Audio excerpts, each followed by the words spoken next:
Ano ba, Vanessa? Paulit-ulit ka na lang. Sinasabi ko sa'yo, wala akong pakialam sa babaeng yan. Para ko lang siyang katulong na may sing-sing. Huwag kang mag-alala.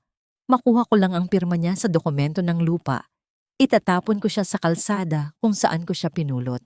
Konting tiis na lang, mahal ko. Ang bawat salitang binitawan ni Ryan sa kabilang linya ng telepono ay parang mga balaraw na isa-isang bumaon sa likod ni Maricela.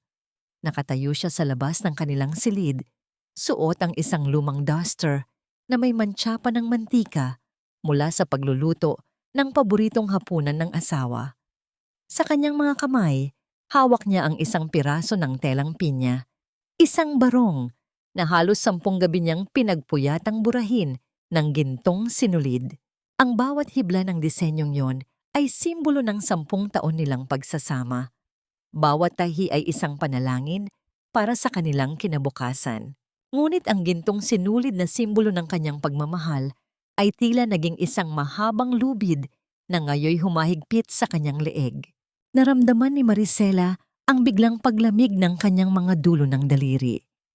Ang kanyang puso, na kanina lang ay puno ng pananabik para sa kanilang anniversary, ay tila isang kristal na nalaglag sa semento, nadurog sa libu-libong piraso, na imposible nang mabuong muli.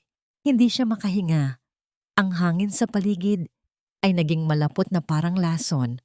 Bahagyang nanginig ang kanyang mga kamay hanggang sa mabitawan niya ang karayom. Bumaon ito sa kanyang hinlalaki, ngunit hindi niya naramdaman ang sakit ng laman. Mas matindi ang hapdi ng katotohanang kasama niya sa iisang bubong, ang taong pumatay sa kanyang kaluluwa nang hindi man lang gumagamit ng patalim. Ang lalaking pinag-alayan niya ng kanyang kabataan, ang lalaking pinagsilbihan niya ng higit pa sa kanyang sarili, ay itinuturing lang pala siyang isang kasangkapan, isang basurang itatapon kapag nakuha na ang tanging kayamanang iniwan ng kanyang yumaong ama. Dahan-dahang napasandal si Maricela sa malamig na pader ng hallway. Ang mga luha ay nagsimulang pumatak, hindi dahil sa galit, kundi dahil sa matinding panghihinayang. Naalala niya ang lahat ng sakripisyo niya para sa pamilya Villanueva. Ang pagtitiis niya sa bawat panlalait ng kanyang biyenan. Ang pagtitipid niya sa sariling pagkain para lang may maipambayad sa utang ni Ryan sa sugal. Ang lahat ng iyon ay nauwi sa isang masakit na biro. Ito ba ang halaga ng 10 taon? Bulong niya sa hangin. Ang kanyang boses ay tila isang hikbi na pilit na ibinabaon sa kanyang lalamunan. Isang pirma lang ba ang katumbas ng lahat ng pag-ibig ko? Ang katahimikan ng gabi ay bumasag nang marinig niya ang mga yapak mula sa loob ng silid. Papalabas na si Ryan. Agad na pinunasan ni Maricela ang kanyang mga mata at pilit na itinago ang barong sa likod ng kanyang katawan. Kahit alam niyang hindi na nito kayang takpan ang sugat sa kanyang pagkatao. Ngunit bago pa man niya maikilos ang kanyang mga paa, isang matigas at pamilyar na boses ang narinig niya mula sa kanyang likuran. Masyado ka namang madamdamin, Maricela. Akala ko ba sanay ka na sa katotohanan dito sa bahay na ito? Ikaw ang huling priority. Lumingon si Maricela at nakita niya si Doña Esperanza. Nakatayo ito sa dulo ng hagdan. Hawak ang isang baso ng gatas at may nakakalokong nangiti sa kanyang mga labi na tila ba matagal na niyang alam ang magaganap na trahedya sa gabing ito. Ang mga mata ng matanda ay kumikislap sa ilalim ng liwanag ng chandelier. Walang bakas ng awa, tanging paghamak lamang para sa manugang na itinuturing niyang isang malaking malas sa kanilang marangal na pangalan. Sa sandaling iyon, napagtanto ni Maricela na hindi lang pala asawa niya ang kalaban. Nakatayo siya sa gitna ng isang pugad ng mga ulupong na handa siyang tuklawin sa oras na makuha nila ang kanilang gusto. Anong ginagawa niyo rito, Mama? Nangangatal na tanong ni Maricela. Hindi sumagot si Esperanza. Sa halip ay lumapit ito ng dahan-dahan. Kinuha nito ang hawak ni Maricela na barong at tinitigan ng gintong burda. Biglang kinuha ng matanda ang isang maliit na gunting mula sa kanyang bulsa At sa harap mismo ng nanlilisik na mga mata ni Maricela, ay pinutol ang gintong hibla na nagdurugtong sa disenyo. "Ang ganda ng gawa mo," sabi ni Esperanza habang pinapanood ang pagkalas ng mga tahi. "Sayang nga lang, dahil ang mga bagay na tinitahi ng pag-ibig ay madaling guntingin ng kailangan." Eksaktong bumukas ang pinto ng silid at lumabas si Ryan, bihis na bihis at tila may pupuntahang mahalagang okasyon. Nang makita niya ang kanyang asawa at ang kanyang ina, sandali siyang napatigil, ngunit agad ding bumalik ang lamig sa kanyang mga mata. "Ryan, ang anniversary natin," halos pabulong na sabi ni Maricela, umaasang may kahit katiting na konsensya pa ang lalaki. Tumingin lang si Ryan sa kanyang relo at pagkatapos ay kay Esperanza. "Ma, aalis na ako. Kayo na ang bahala rito. Siguraduhin mong pipirma siya bago ako bumalik." Ni hindi tinignan ni Ryan si Maricela sa mga mata. Nilampasan niya ito na parang isang hangin. Iniwan ang amoy ng kanyang pabango na ngayoy amoy pagtataksil para sa asawa. Naiwan si Maricela na nakatayo sa tapat ni Esperanza. Hawak ang nasirang barong at ang pusong unti-unti nang nagiging bato. Ang katahimikan ay muling binalot ng isang mabigat na tensyon. Isang malakas na kulog ang narinig mula sa labas. Udyat ng isang paparating na unos na hindi lang lulunod sa lupa, kundi susunog sa lahat ng kanyang nalalaman. "Halika sa baba, Maricela," utos ni Esperanza na may awtoridad. "May mga kailangan tayong pag-usapan tungkol sa lupa ng tatay mo. At huwag kang magkakamaling tumanggi dahil baka pagsisihan mo ang susunod na mangyayari kay Luisa." Nanigas ang buong katawan ni Maricela sa pagbanggit sa pangalan ng kanyang anak. Doon niya nalaman na ang gabi na dapat ay puno ng pag-ibig ay simula pa lamang ng kanyang pinakamalagim na bangungot. Ang bawat baitang ng hagdan ay tila naging isang hakbang patungo sa sarili niyang bitayan. Pababa ng mansyon, nararamdaman ni Maricela ang bigat ng mga mata ni Doña Esperanza na nakatitig sa kanyang likuran, parang isang manunila na naghihintay ng tamang pagkakataon upang tuluyang sakali ng kanyang biktima.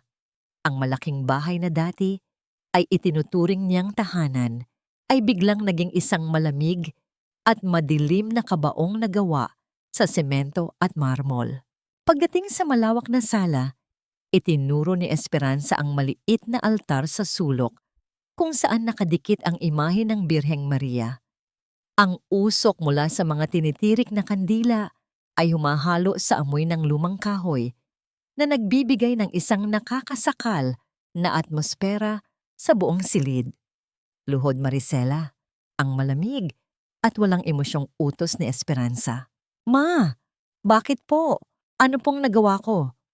tanong ni Maricela habang nanginginig ang kanyang mga tuhod. Ang kanyang boses ay halos isang bulong na lamang. Tila nauubusan na siya ng lakas upang ipagtanggol ang sarili. "Huwag mo akong tawaging ma. Wala akong manugang na malas at walang utang na loob." Biglang itinaas ni Esperanza ang kanyang boses na pumapailan lang sa tahimik na silid. "Tignan mo ang sarili mo. Mula nang pumasok ka sa pamilyang ito, unti-unting gumuho ang swerte namin. Ang anak ko, si Ryan, naging sugol dahil sa stress sa pag-uugali mo. At ang negosyo namin, paubos na dahil sa bigat ng iyong kamalasan. Kami ang sumagip sa iyo mula sa putikan, Maricela. Kami ang nagpakain sa iyo nung namatay ang tatay mong walang iniwan kundi utang. At ito ang isusukli mo sa amin? Ang maging pabigat?" Dahan-dahang napaluhod si Maricela sa malamig na tiles ng sahig. Ramdam niya ang bawat butil ng alikabok na dumidikit sa kanyang balat, isang paalala kung gaano siya kaliit sa paningin ng mga taong ito. Ang bawat salita ni Esperanza ay parang latigo na humahampas sa kanyang dangal. Ito ang tinatawag na gaslighting, ang sining ng pagpapaniwala sa biktima na siya ang may kasalanan sa lahat ng sakit na nararanasan niya. "Patawad po, hindi ko naman po gustong maging malas." Hikbi ni Maricela Ang kanyang noo ay halos sumayad na sa sahig sa tindi ng kahihiyan. Inilapag ni Esperanza ang isang makapal na folder sa maliit na lamesa sa harap ni Maricela. Kung gusto mong bumawi, patunayan mong may silbi ka. Ang lupang yon, sa Pangasinan, ang tanging bagay na naiwan ng tatay mo. Wala namang silbi, yun kung nakatingga lang. Pirmahan mo ito. Ibigay mo ang kapangyarihan kay Ryan na pamahalaan ng lupang yan para mabayaran ang mga utang na ikaw rin naman ang dahilan kung bakit lumaki. Tumingala si Maricela. Ang kanyang mga mata ay puno ng pag-aalinlangan.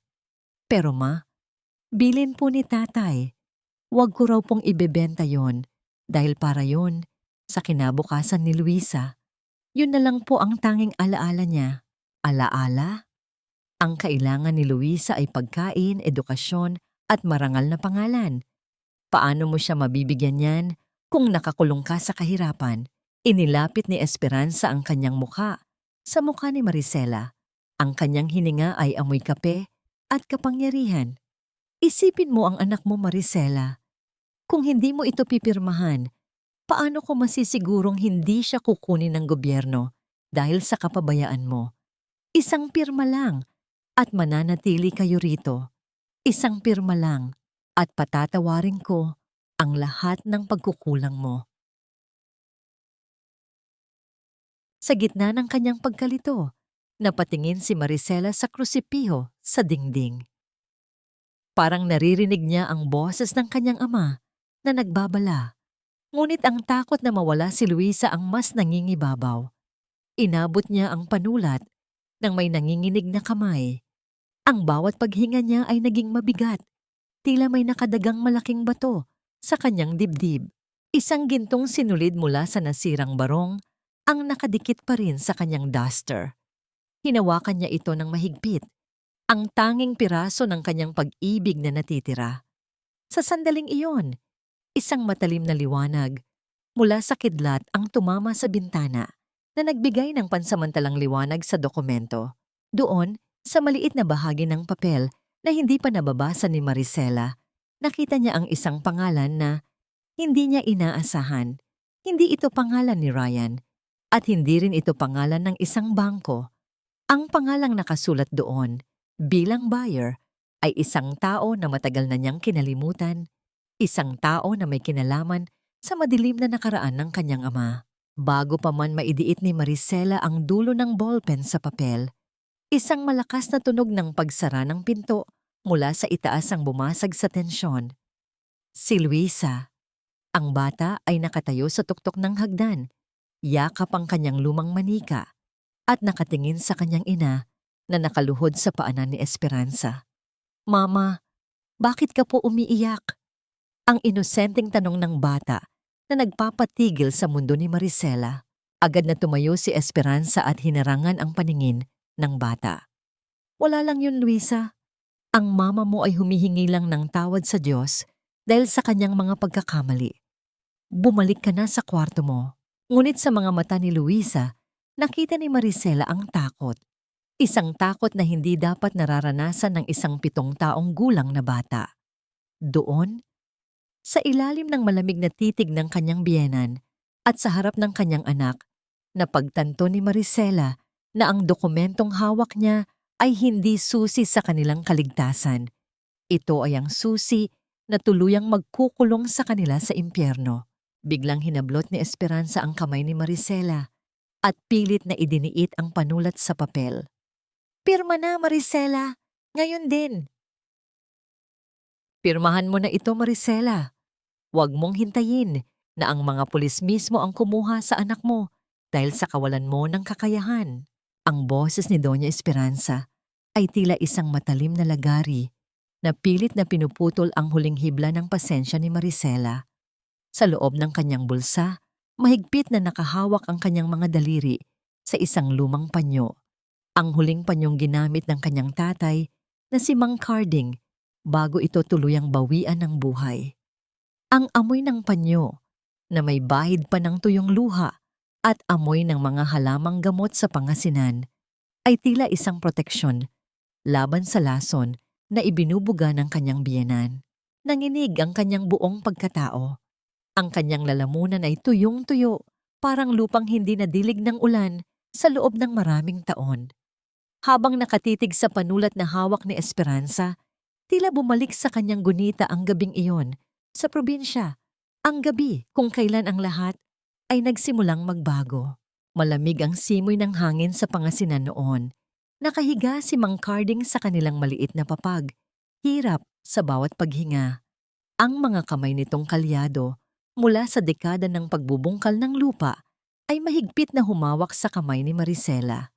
May isang lihim na nais sabihin ng matanda. Isang katotohanang pilit na sumasakal sa kanyang dibdib bago pa man siya tuluyang mamaalam. Anak, ang lupa.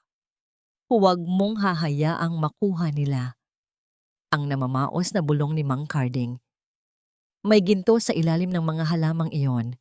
Hindi gintong metal, kundi buhay. Buhay para sa marami. Naalala ni Maricela ang hitsura ni Esperanza noong mga oras na yon. Naroon din ang matanda, tila isang anghel ng kamatayan na nakatayo sa anino ng kanilang maliit na bahay. Si Esperanza ang nag-aalaga kay Mang Carding. Siya ang nagtitimpla ng tsaa nito gabi-gabi. Sa ngalan daw ng pagkakaibigan ng pamilya. Ngunit ang tsaang iyon ay may kakaibang amoy. Isang amoy na tila kinalawang na bakal. Isang amoy na nagpapakaba sa puso ni Maricela sa tuwing malalanghap niya ito. Nabalik lamang ang diwa ni Maricela nang marinig niya ang tunog ng pagbagsak ng baso sa mesa. Ano ba? Nakikinig ka ba? Pirmahan mo na ito. Muling bulyaw ni Esperanza. Bakit po kailangan ngayon din? Ang tanong ni Maricela, ang kanyang mga mata ay pilit na binabasa ang bawat linya sa dokumento. Nakalagay po rito, ang lupa ay ibebenta sa isang korporasyon. Ang akala ko ba, ipapamahala lang kay Ryan? Ang katahimikan sa loob ng sala ay naging nakabibingi. Ang bawat tibok ng puso ni Maricela ay tila isang tambol na nagbababala ng panganib. Sa sandaling iyon, isang alaala ang biglang sumagi sa kanyang isipan. Isang maliit na bote ng gamot na nakita niya sa ilalim ng higaan ng kanyang ama, ilang araw matapos itong ilibing.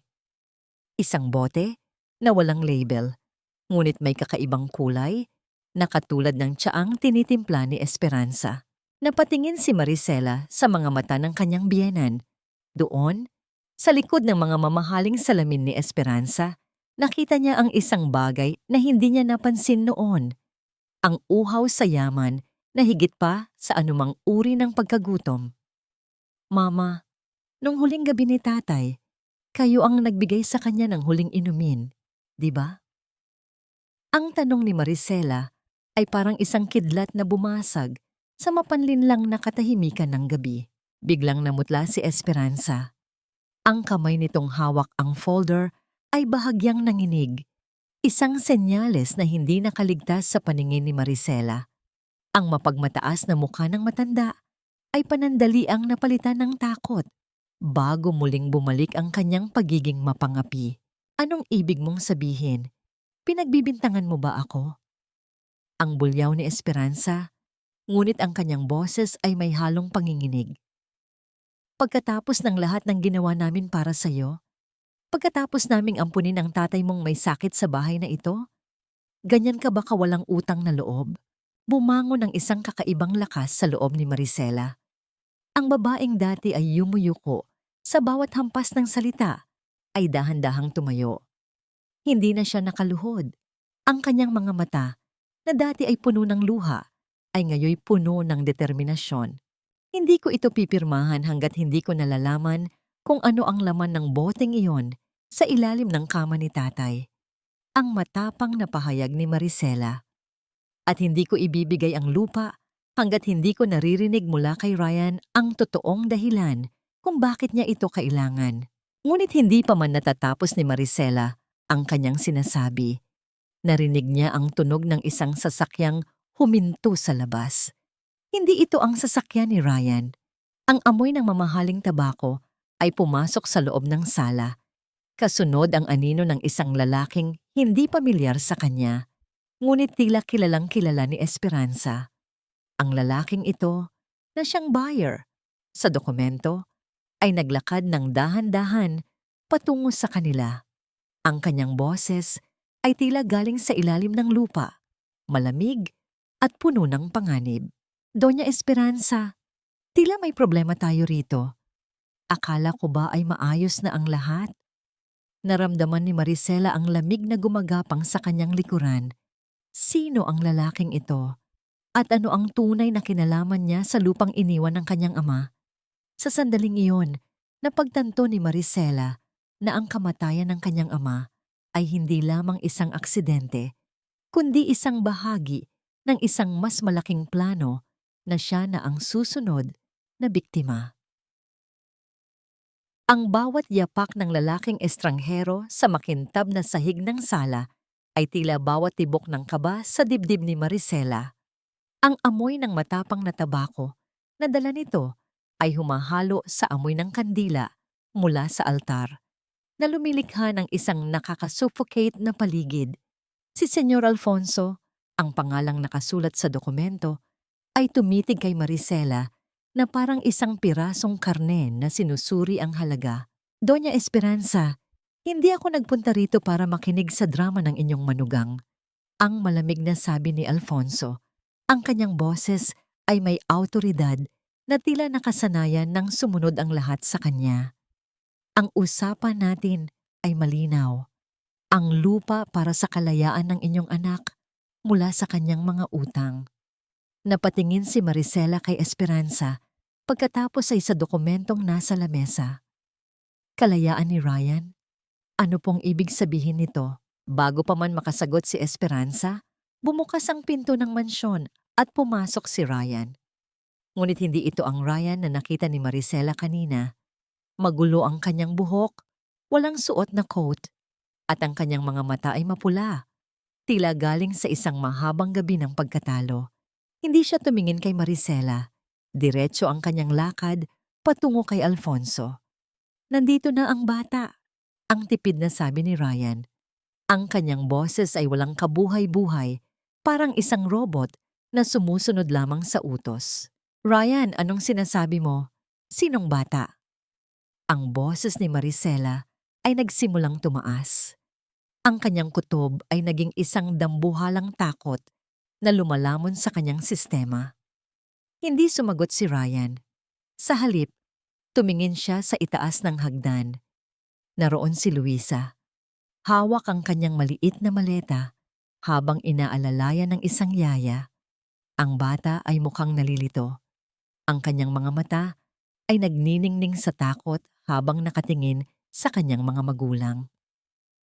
Luisa, baby, halika rito sa papa. Tawag ni Ryan. Ryan, anong ginagawa mo? Saan mo dadalhin ang anak ko? Hinarangan ni Maricela ang daan. Ang kanyang mga kamay ay nakadipa habang pilit na pinoprotektahan ang hagdan. Hindi mo siya pwedeng ilabas ng bahay na ito. Para ito sa kanya, Maricela. Bulyaw ni Ryan ang kanyang unang pagkakataon na tumingin sa asawa sa gabing iyon. Pero ang tingin na iyon ay hindi puno ng pag-ibig, kundi ng puot at desperasyon. Ipinadala ko siya sa ibang bansa para mag-aral. Doon sa kamag-anak ni Senyor Alfonso. Magkakaroon siya ng magandang buhay doon, malayo sa kahirapang ito. Mag-aral? Ryan, 7 taong gulang pa lang si Luisa. Niloloko mo ba ako? Napagtanto ni Maricela ang katotohanan. Hindi ito pag-aaral, ito ay bayad. Ibinibenta ni Ryan ang sarili niyang dugo at laman upang mabayaran ang kanyang mga utang sa sugal at maisalba ang pangalan ng mga Villanueva. Isang matinding sigaw ang kumawala sa lalamunan ni Maricela. Isang tunog ng isang inang sugatan na handang pumatay para sa kanyang anak. Sinubukan niyang abutin si Luisa, ngunit mabilis na humarang si Alfonso at ang kanyang mga tauhan. Hinawakan nila si Maricela sa magkabilang braso.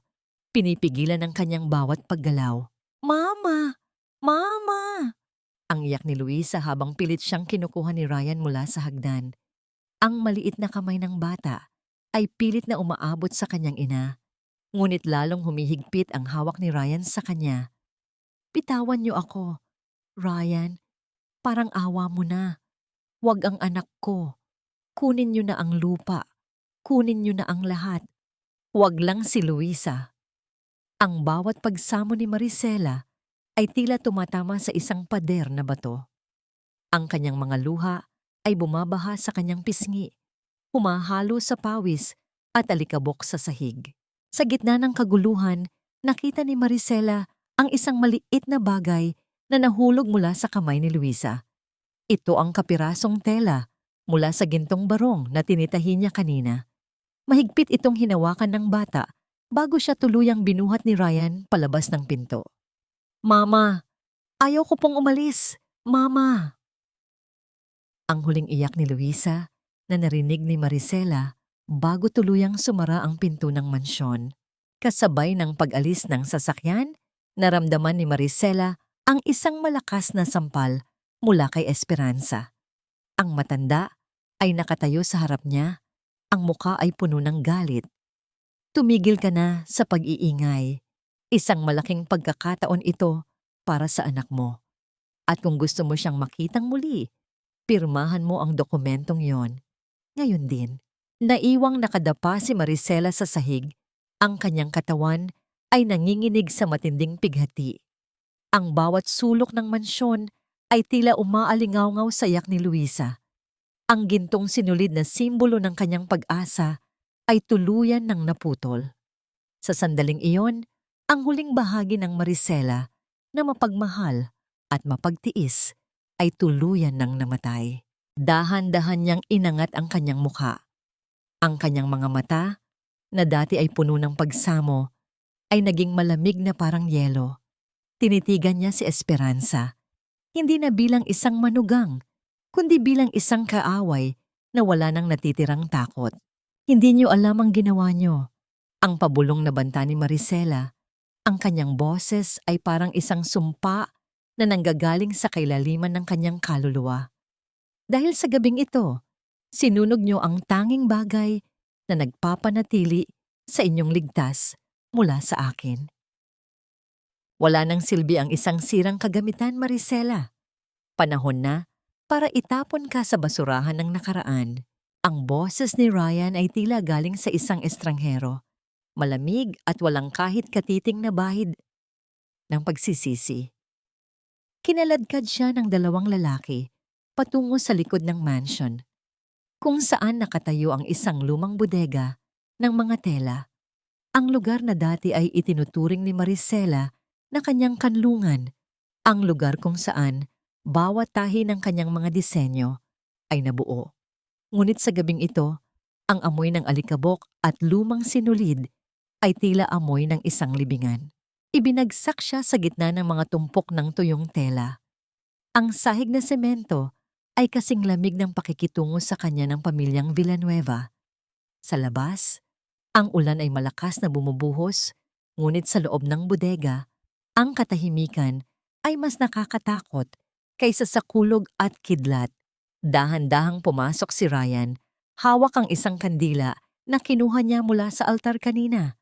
Sa kabilang kamay niya, hawak niya ang gintong barong na tinitahi ni Maricela, ang regalong 10 taon niyang pinaghandaan. Ryan, parang awa mo na. Ang anak natin? Nasaan si Luisa? Ang paos na pagsamo ni Maricela. Ang kanyang boses ay tila isang huling hininga na pilit kumakapit sa buhay. Huwag mo nang alalahanin si Luisa. Mas mabuti ang buhay niya roon kaysa sa piling ng isang inang walang ibang alam kundi ang magdusa, sagot ni Ryan. Tinitigan niya ang barong. Pagkatapos ay tumingin siya kay Maricela nang may halong pandidiri. Akala mo ba matutuwa ako sa basurang ito? Sa tingin mo ba sapat na ang ilang hibla ng ginto para mapatawad ko ang pagiging malas mo sa buhay ko? Walang babala, binitawan ni Ryan ang barong sa paanan ni Maricela. Pagkatapos, dahan-dahan niyang itinapat ang apoy ng kandila sa dulo ng tela. Ang tunog ng paglamon ng apoy sa masaselang hibla ng pinya ay tila isang mahabang buntong hininga ng kamatayan. Pinanood ni Maricela ang pagtupok ng apoy sa gintong burda na pinuyatan niya ng maraming gabi. Ang bawat bahagi ng kanyang pag-ibig, bawat sakripisyo, at bawat pangarap ay unti-unting nagiging itim na abo sa harap ng kanyang mga mata. Hindi! Sigaw ni Maricela. Susubukan sana niyang apulahin ang apoy sa pamamagitan ng kanyang mga kamay, ngunit agad siyang itinulak ni Ryan pabalik sa mga tumpok ng tela. Diyan ka nababagay, Maricela, sa gitna ng mga basurang ito. Ang huling salita ni Ryan bago siya lumakad palabas. Ang tunog ng pag-lock ng mabigat na pintong bakal ay tila ang huling hantungan ng kanyang pag-asa. Ang apoy ay mabilis na kumalat. Ang mga tuyong tela sa paligid ay naging mitya ng isang dambuhalang impyerno sa loob ng bodega. Ang bawat paghinga ni Maricela ay naging isang pasakit. Ang usok ay sumasakal sa kanyang baga, parang mga daliri ng kamatayan na pilit siyang hinihila pababa. Sa gitna ng lumalaking apoy, nakita ni Maricela ang kanyang sarili sa isang lumang salamin sa sulok ng bodega. Ang babaeng nakikita niya ay hindi na ang Maricela na mapagtiis. Ang mukha niya ay nababalot ng uling, ang kanyang mga mata ay nagniningning sa gitna ng apoy. Hindi dahil sa takot, kundi dahil sa isang bagong uri ng galit na ngayon lamang niya naramdaman. Ang init ng apoy ay dumidikit na sa kanyang balat, ngunit ang mas matinding init ay ang nagmumula sa kanyang puso. Inabot niya ang nasusunog na barong, binaliwala ang hapdi ng apoy sa kanyang palad. Kinuha niya ang huling hibla ng gintong sinulid na hindi pa natutupok at mahigpit itong isinukbit sa kanyang daliri. Kung ito ang magiging katapusan ko, isasama ko ang bawat kasalanan niyo sa impyerno. Ang pabulong na panata ni Maricela habang ang kisame ng bodega ay nagsisimula ng gumuho. Isang malakas na tunog ng pagbagsak ng mga poste ang narinig na sinundan ng lalong paglaki ng apoy. Ang buong paligid ay naging kulay kahel at pula. Sa labas, ang mga tauhan ni Ryan ay nagsimulang sumigaw ng "Sunog! Sunog!" Ngunit alam ni Maricela na hindi sila naroon upang iligtas siya. Naroon sila upang saksihan ang kanyang kamatayan. Habang ang usok ay tuluyan ng bumabalot sa kanyang paningin, isang maliit na butas sa ilalim ng sahig, isang lumang lagusan ng tubig na matagal na niyang napansin noon. Ang tila nagbigay ng isang kislap ng pagkakataon, ngunit ang lagusang yon ay masikip, madilim, at puno ng panganib. Kaya pa ba niyang gumapang patungo sa kalayaan o hahayaan na lang niyang maging abo ang lahat ng sakit na kanyang naranasan? Ang huling nakita ni Maricela bago siya tuluyang mawalan ng malay dahil sa usok ay ang imahe ni Luisa na umiiyak sa kanyang alaala. Isang tanong ang naiwan sa hangin kasabay ng tunog ng naglalagablab na apoy. Mabubuhay pa ba ang isang pusong sinunog na ng pagtataksil? Ang bawat hininga ni Maricela ay tila isang pakikidigma sa kamatayan. Ang usok ay kasing kapal ng mga kasinungalingan ng pamilya Villanueva, sumasakal sa kanyang baga at nagpapalabo sa kanyang paningin. Sa itaas, ang tunog ng lumalangit-ngit na mga kahoy ay nagbabadyang gumuho ang buong bodega. Sa gitna ng naglalagablab na init, ang tanging nagpapanatili sa kanyang malay ay ang matalim na hapdi ng gintong sinulid na nakabaon sa kanyang nasunog na palad. Dahan-dahan siyang gumapang patungo sa maliit na butas sa ilalim ng sahig. Ang bawat galaw ay isang pagdurusa. Ang semento ay pumapaso sa kanyang balat at ang bawat ubo ay naglalabas ng itim na abo mula sa kanyang lalamunan. Nang maabot niya ang lagusan, hindi na siya nag-atubili. Isinantabi niya ang takot sa dilim at dumi at hinayaang lamunin ng masikip na tubo ang kanyang katawan. Ang loob ng lagusan ay puno ng mapanghing tubig at putik. Ang lamig ng tubig na dumadaloy mula sa ulan ay tila libu-libong karayom na tumutusok sa kanyang mga sugat. Ngunit para kay Maricela, ang lamig na ito ay ang tanging bagay na nagpapaalala sa kanya na buhay pa siya. Gumapang siya sa gitna ng kadiliman. Binaliwala ang mga gasgas sa kanyang siko at tuhod hanggang sa maramdaman niya ang malakas na ihip ng hangin mula sa dulo ng tubo. Lumuwa si Maricela sa dalampasigan kung saan ang dagat ay nagngangalit dahil sa bagyo. Ang ulan ay humahampas sa kanyang mukha. Hinuhugasan ng uling sa kanyang balat, ngunit hindi ang puot sa kanyang puso. Sinubukan niyang tumayo, ngunit ang kanyang mga binti ay tila naging jelly. Bumagsak siya sa basang buhangin. Ang kanyang paningin ay unti-unti nang nilalamon ng dilim. Sa gitna ng malakas na ulan, isang anino ang dahan-dahang lumapit sa kanya. Ang tunog ng mga yapak sa basang buhangin ay natatabunan ng dagundong ng mga alon. Isang lalaki ang lumuhod sa kanyang tabi. Hindi nakikita ni Maricela ang mukha nito, ngunit naramdaman niya ang init ng isang makapal na jacket na binalot sa kanyang nanginginig na katawan. Laban, Maricela, hindi pa ito ang oras para sumuko. Ang malalim at mahinahong boses ng lalaki. Nang muling idilat ni Maricela ang kanyang mga mata, hindi na ang naglalagablab na bodega ang kanyang nakita.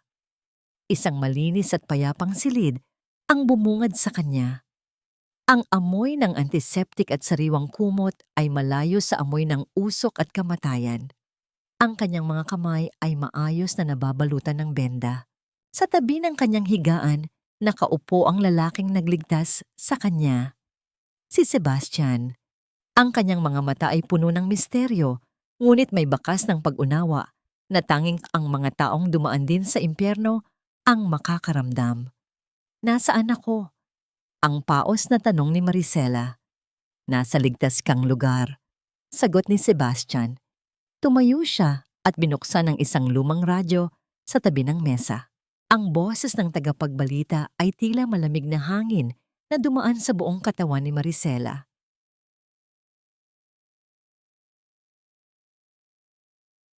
Isang malagim na sunog ang sumiklab sa bodega ng pamilya Villanueva kagabi. Ayon sa mga otoridad, may natagpo ang bangkay ng isang babae sa loob ng gusali. Pinaniniwalaang ito ay si Maricela Villanueva, asawa ng negosyanteng si Ryan Villanueva. Ayon sa ilang ulat, matagal na umano itong dumaranas ng mabibigat na personal na suliranin. Narinig ni Maricela ang sarili niyang pangalan na binabanggit bilang isang alaala. Isang mapait na ngiti ang sumilay sa kanyang mga labi. Ang Maricela na mahina, ang Maricela na biktima, ay patay na nga sa paningin ng mundo. Ang bangkay na nahanap nila, marahil ang magnanakaw na pumasok sa bodega bago ang sunog, ang naging tiket niya patungo sa kalayaan. Pinatay nila ako, Sebastian, bulong ni Maricela. Ang kanyang boses ay naging matigas na parang bakal. Pinatay nila ang babaeng nagmahal sa kanila. Alam ko, tugon ni Sebastian habang iniaabot sa kanya ang isang maliit na bagay. Nakuha ko ito sa kamay mo nung mailigtas kita. Ito ang huling hibla ng gintong sinulid. Kahit puno ng uling at bahagyang sunog, kumikislap pa rin ito sa ilalim ng liwanag. Ang mundo ay naniniwalang abo ka na, Maricela, patuloy ni Sebastian. Ano ang plano mo ngayon? Tinitigan ni Maricela ang gintong sinulid. Hahayaan ko silang maniwala na patay na ako. Hahayaan ko silang magdiwang sa kanilang mga kasinungalingan. Ngunit sa bawat tahi ng bagong buhay ko, sisiguraduhin kong mararamdaman nila ang bawat hapdi ng apoy na ibinigay nila sa akin. Nabalik ang katahimikan sa silid. Ngunit sa labas, ang ulan ay patuloy na bumubuhos, tila hinuhugasan ang daan para sa isang bagong simula. Ngunit sino nga ba si Sebastian? At bakit handa siyang tumulong sa isang babaeng itinuturing na ng lahat na isang multo? Ang bawat patak ng ulan sa bintana ay tila mga luhang hindi na kayang ilabas ng mga mata ni Maricela. Nakaupo siya sa gilid ng kama, pinagmamasdan ng kanyang mga kamay na balot ng puting benda.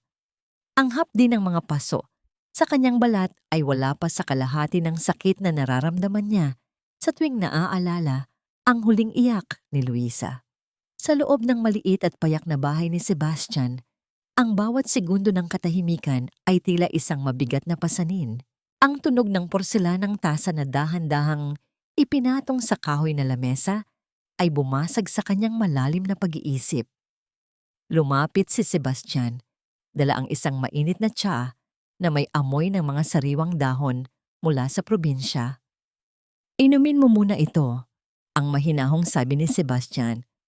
Kailangan mong mabawi ang lakas mo kung gusto mong mabigyan ng hustisya ang sarili mo. Tumingala si Maricela. Sa ilalim ng malamlam na liwanag ng bumbilya, mas nakita niya ang mukha ng kanyang tagapagligtas. May isang matagal ng sugat sa gilid ng kilay nito at ang kanyang mga mata ay tila may lalim na nagsasabing hindi rin siya estranghero sa pighati. Bakit mo ako tinutulungan, Sebastian? Ang paos na tanong ni Maricela. Sino ka ba talaga? At paano mo nalaman kung nasaan ako nung gabing iyon? Umupo si Sebastian sa tapat niya. Ang kanyang mga kamay ay magkakasalikop. Hindi lang ikaw ang ninakawan ng kinabukasan ng mga Villanueva, Maricela. 10 taon na ang nakalilipas, ang pamilya ko ang nagmamay-ari ng lupang kinatatayuan ngayon ng factory nila sa Manila. Ginamit ni Doña Esperanza ang parehong taktika. Panlilinlang, pekeng dokumento, at pananakot. Ang tatay ko, hindi niya kinaya ang kahihiyan. Namatay siyang bitbit ang galit sa kanyang dibdib. Napatigil si Maricela. Ang kumpirmasyong hindi lang siya ang biktima ay nagbigay ng isang kakaibang koneksyon sa pagitan nilang dalawa. Ang paghihiganti ay hindi na lamang tungkol sa kanya. Ito ay tungkol sa lahat ng taong tinapakan ng mga Villanueva upang makamit ang kanilang rurok. Matagal na kitang pinagmamasdan, patuloy ni Sebastian. Nakita ko kung paano mo tinalikuran ang sarili mong kaligayahan para sa pamilyang iyon. Alam ko ang tungkol sa lupa, sa Pangasinan, dahil ang tatay mo, si Mang Carding, ay nagpadala ng lihim na sulat sa akin bago siya pumanaw. Alam niyang may panganib sa buhay niya at alam niyang ikaw ang susunod na target. Naramdaman ni Maricela ang biglang pagbilis ng tibok ng kanyang puso. Lihim na sulat? Anong sabi ni tatay? Hindi sumagot si Sebastian, sa halip ay tumayo siya at lumapit sa isang lumang cabinet. Kinuha niya ang isang maliit na kahon na gawa sa nara at inilabas ang isang piraso ng papel na naninilaw na sa kalumaan.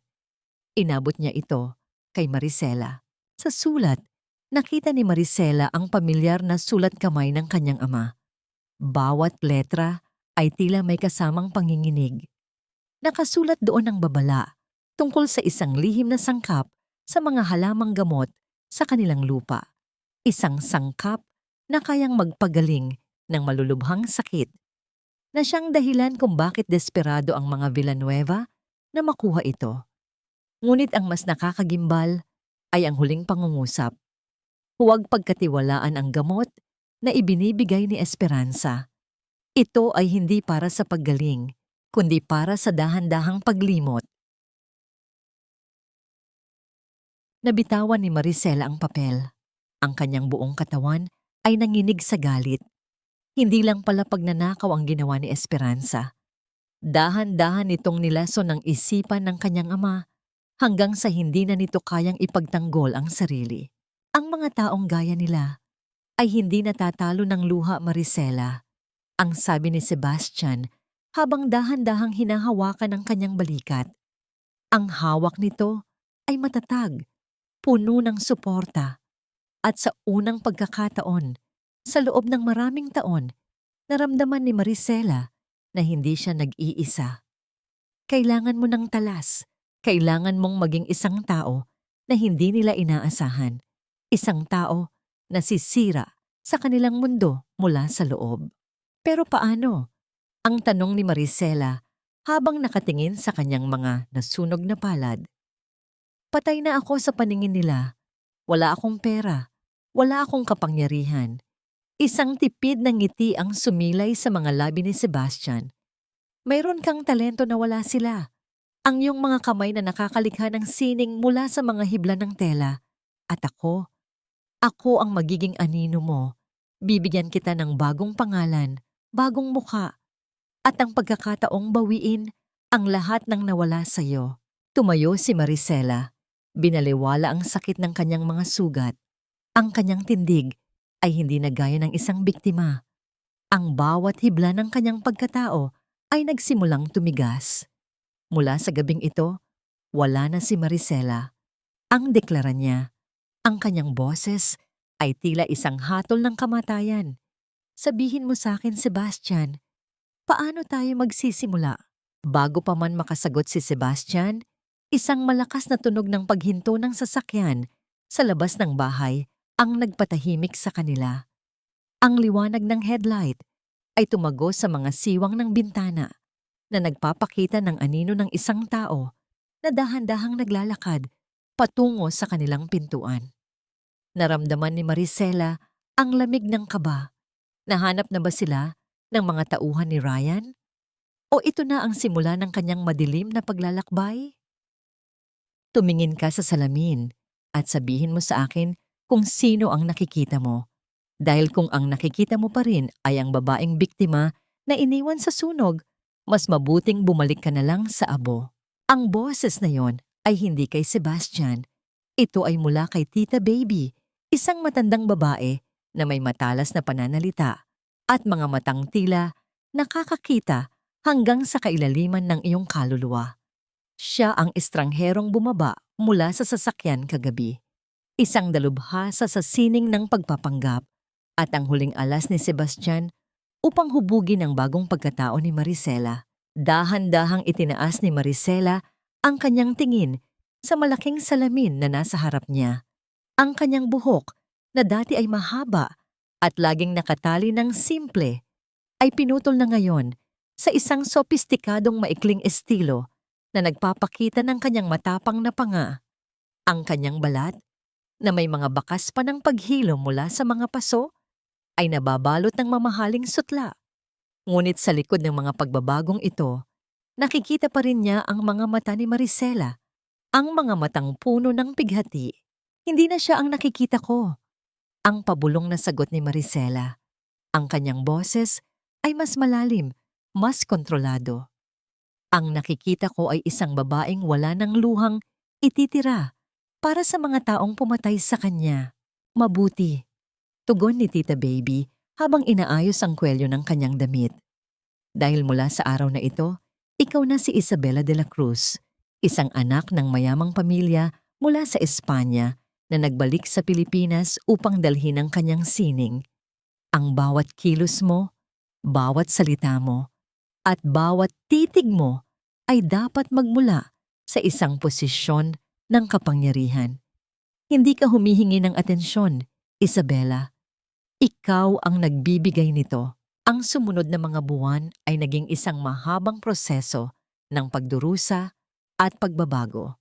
Sa ilalim ng gabay ni Tita Baby, natutunan ni Maricela ang sining ng pakikipag-usap sa mga elitista, ang paggamit ng Taglish na may halong tamang tono ng pagiging ignorante sa kahirapan ngunit matalas sa negosyo. Ngunit ang pinakamahalagang bahagi ng kanyang pagsasanay ay naganap sa gabi, sa loob ng maliit na silid kung saan ang tanging kasama niya ay ang kanyang makina at si Sebastian. Isang gabi, habang ang buwan ay nakasilip sa bintana, tahimik na nagtatahi si Maricela. Ang gintong sinulid na kanyang iniligtas mula sa sunog ay dahan-dahan niyang inihahabi sa isang bagong disenyo, isang barong na hindi para sa pag-ibig, kundi para sa pagbagsak. Ang tunog ng mabilis na pag-ikot ng gulong ng makina ay naging isang ritmo ng kanyang determinasyon. Naramdaman niya ang init ng isang katawan sa kanyang likuran. Huminto ang makina. Dahan-dahang ipinatong ni Sebastian ang kanyang kamay sa ibabaw ng nanginginig na kamay ni Maricela.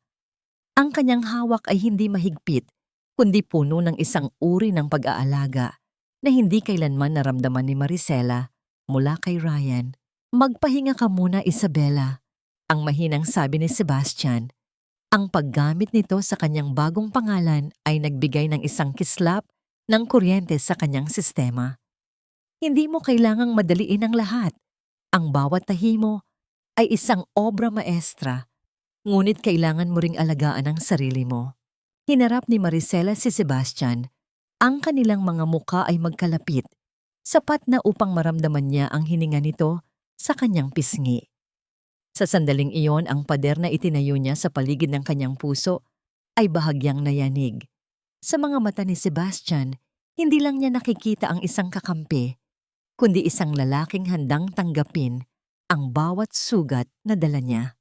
"Salamat, Sebastian," bulong ni Maricela. Inabot niya ang kamay ni Sebastian at dahan-dahang hinawakan ang palad nito. Isang simpleng pagkilos, ngunit puno ng kilig at pag-unawa. Sa gitna ng dilim at plano ng paghihiganti, nakatagpo siya ng isang maliit na isla ng kapayapaan. "Gagawin natin ito ng magkasama," pangako ni Sebastian habang dahan-dahang inilalayo ang isang hibla ng buhok sa mukha ni Maricela. "Sisiguraduhin kong sa gabi ng debut mo bilang Isabela, ang buong Manila ay luluhod sa paanan mo." Ngunit ang kanilang sandali ay naputol nang marinig nila ang tunog ng isang text message mula sa cellphone ni Sebastian. Nang basahin niya ito, ang kanyang mukha ay agad na naging seryoso. "May problema," ang sabi ni Sebastian. "Si Doña Esperanza, nagsimula na siyang maghanap ng bagong designer para iligtas ang kanilang negosyo. At ang nakakatakot, balak niyang gamitin ang mga lumang sketches na ninakaw nila mula sa'yo bago ang sunog upang ilunsad ang kanilang bagong koleksyon." Naramdaman ni Maricela ang pag-akyat ng dugo sa kanyang ulo. Ang kanyang sining, ang kanyang pinaghirapan, ay gagamitin na naman ng mga taong sumira sa kanya. "Kung ganoon, ibigay natin sa kanya ang hinahanap niya," ang sabi ni Maricela. Ang kanyang mga mata ay nagniningning sa bagong determinasyon. "Ilulunsad natin si Isabela de la Cruz sa parehong gabi ng kanilang fashion show at gagamitin ko ang mismong mga disenyong ninakaw nila upang ipakita sa lahat kung sino ang tunay na reyna ng mga sinulid." Ang cliffhanger ay narito. Samantalang si Isabela ay naghahanda, isang lumang kaibigan ni Maricela na nagtatrabaho sa mansyon ng mga Villanueva ang nakakita sa isang sketch sa basurahan ni Esperanza. Isang sketch na may lihim na pirma ni Maricela na tanging sila lamang ang nakakaalam. "Hindi ko akalaing ang isang multo ay pwedeng magsuot ng sutla at maglakad sa gitna ng mga bituin." Ang boses ni Sebastian ay tila isang angkla na nagpapanatili kay Maricela sa lupa habang sila ay nakatayo sa labas ng pintuan ng Manila Grand Ballroom. Sa loob, ang tunog ng mga kubyertos na tumatama sa porselana at ang marahang himig ng orkestra ay lumilikha ng isang kapaligiran ng karangyaan. Ngunit para kay Maricela, na ngayoy kilala na bilang Isabela de la Cruz, ang bawat halakhak na naririnig niya ay tila isang insulto sa kanyang nakaraan. Dahan-dahang huminga ng malalim si Isabela. Ang kanyang suot na gown ay gawa sa itim na pelus na may mga detalye ng gintong burda sa bewang, isang banayad ngunit matapang na paalala ng kanyang pinagmulan. Ang kanyang mga balikat ay nakataas. Ang kanyang tingin ay diretso. Wala na ang kaba. Ang tanging natitira ay ang lamig ng yelo na bumabalot sa kanyang puso. "Handa ka na ba?" ang tanong ni Sebastian habang dahan-dahang ipinapatong ang kanyang kamay sa ibaba ng likod ni Isabela. Isang protektadong kilos na nagbigay ng init sa nanginginig niyang kalamnan. "Handa na akong bawiin ang atensyong ninakaw nila sa akin," ang matigas na sagot ni Isabela. Pagbukas ng malaking pinto, ang lahat ng mata ay tila nahigop ng kanyang presensya. Ang ingay ng mga usapan ay biglang humupa, napalitan ng mga bulungan tungkol sa misteryosong disenyo ng kanyang kasuotan at sa awtoridad na dala ng kanyang bawat hakbang. Ang tunog ng kanyang mga takong sa makintab na marmol ay tila isang babala na hindi maaring baliwalain. Sa dulo ng ballroom, nakita niya sila. Si Doña Esperanza na nakasuot ng isang lumang ternong kulay asul na halatang pinilit na ayusin upang magmukhang bago, at si Ryan na may hawak na baso ng alak at nakikipag-usap sa ilang mga investor. Ang pamilya Villanueva ay tila mga anino na lamang ng dati nilang ningning, pilit na kumakapit sa huling hibla ng kanilang dignidad. Naramdaman ni Isabela ang biglang paghigpit ng kanyang dibdib nang magtama ang kanilang mga mata ni Ryan. Tila tumigil ang mundo. Ang mukha ni Ryan ay nagpakita ng isang matinding pagkalito, isang kombinasyon ng pamilyar na kaba at isang hindi maipaliwanag na atraksyon. Hindi niya makilala ang kanyang asawa sa likod ng makapal na makeup, ng sopistikadong ayos ng buhok at ng aura ng kapangyarihan na kailanman ay hindi niya nakita kay Maricela. Isang karangalan, Miss Isabela de la Cruz, ang boses ni Doña Esperanza ang bumasag sa tensyon. Lumapit ang matanda, ang kanyang mga mata ay nagniningning sa sakim nang makita ang gintong brooch na nasa dibdib ni Isabela. Narinig ko ang tungkol sa iyong mga gawa sa Europa. Kami ng anak ko ay matagal nang naghahanap ng isang partner na may ganyang kalibre. Isang mapait na ngiti ang sumilay sa mga labi ni Isabela. Ang bawat salita ni Esperanza ay tila isang lason na pilit niyang nilulunok. Doña Esperanza, hindi ba? Narinig ko rin ang tungkol sa inyong legacy. Ngunit sa mundo ng fashion, ang legacy ay walang silbi kung ito ay nakatayo sa ibabaw ng mga abo. Bahagyang natigilan si Esperanza, ngunit agad ding narecover. Matalas ang iyong dila, kagaya ng iyong mga karayom. Gusto ko yan. Habang nagpapatuloy ang usapan, dahan-dahang lumapit si Ryan. Ang amoy ng kanyang pabango, ang parehong amoy na dala niya noong gabing sinunog niya ang bodega, ay nagpabango ng isang matinding pagkasuklam sa loob ni Isabela. Ang bawat bahagi ng kanyang katawan ay sumisigaw na sampalin ng lalaking ito, ngunit nanatili siyang kalmado. Mayroon tayong pagkakakilanlan, Miss de la Cruz? Ang tanong ni Ryan. Ang kanyang boses ay may pahiwatig ng pangaakit na dati ay ginagamit niya upang makuha ang gusto niya. Ang iyong mga mata, tila may ipinapaalala sila sa akin. Marahil ay nakita mo na ang iyong sarili sa kanila, Mr. Villanueva? Ang malamig na sagot ni Isabela habang tinititigan si Ryan ng diretso sa mga mata. Isang taong nawawala sa gitna ng sarili niyang mga kasinungalingan. Ang disenyo na yan. Ang pabulong na sabi ni Ryan. Saan mo nakuha yan? Ito ay isang piraso ng aking kaluluwa, Mr. Villanueva. Ang sagot ni Isabela bago siya tumalikod at naglakad palayo kasama si Sebastian. Isang bagay na hinding-hindi mo mauunawaan. Ngunit habang papalayo sila, narinig ni Isabela ang isang pamilyar na boses mula sa likuran ng isang malaking column. Isang boses na nagpabilis ng tibok ng kanyang puso nang higit sa anumang takot. Mama? Isang maliit na batang babae ang nakasilip mula sa dilim. Suot ang isang maruming damit at may hawak na piraso ng gintong sinulid. Ito ay si Luisa. Ngunit bakit siya narito? Hindi ba't dapat ay nasa ibang bansa na siya? Ang cliffhanger. Si Luisa ay hindi kailanman ipinadala sa ibang bansa. Siya ay itinago sa loob ng mansyon ng mga Villanueva bilang isang panakot kay Maricela sakaling mabuhay ito. At sa gabing ito, nakita ng bata ang kanyang ina sa likod ng maskara ni Isabela. Ang pinakamasakit na bahagi ng pagpapanggap ay hindi ang pagsusuot ng maskara, kundi ang pagtalikod sa sarili mong dugo at laman sa gitna ng karamihan. Ang bawat hibla ng pagkatao ni Isabela ay tila gustong sumabog nang makita niya si Luisa sa sulok ng ballroom. Ang kanyang mga paa ay gustong tumakbo, ang kanyang mga kamay ay gustong yumakap, at ang kanyang labi ay gustong sumigaw ng pangalan ng kanyang anak. Ngunit naramdaman niya ang mahigpit, ngunit banayad na hawak ni Sebastian sa kanyang siko, isang tahimik na babala na ang isang maling kilos ay magpapaguho sa lahat ng kanilang pinaghirapan. Huwag ngayon, Isabela. Ang pabulong na paalala ni Sebastian, ang kanyang boses ay tila isang malamig na hangin na nagpapakalma sa naglalagablab na emosyon ni Maricela. Para sa kanya ang ginagawa natin, magtiwala ka. Pinilit ni Isabela na ibalik ang kanyang malamig na anyo. Hinarap niya si Doña Esperanza na ngayoy abot langit ang nangiti. Tila nakakita ng isang gintong pagkakataon sa harap ng kanyang mga mata.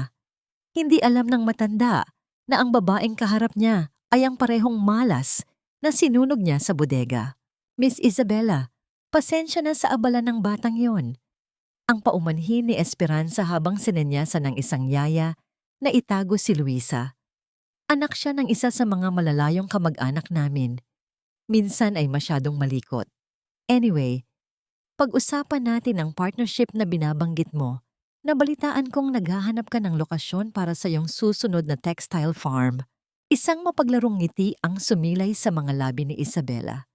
Totoo yan, Doña Esperanza. Ang aking mga disenyo ay nangangailangan ng mga espesyal na uri ng halamang gamot para sa natural na kulay ng mga tahi. Narinig ko na mayroon kayong pag-aari sa Pangasinan na perpekto para sa aking vision.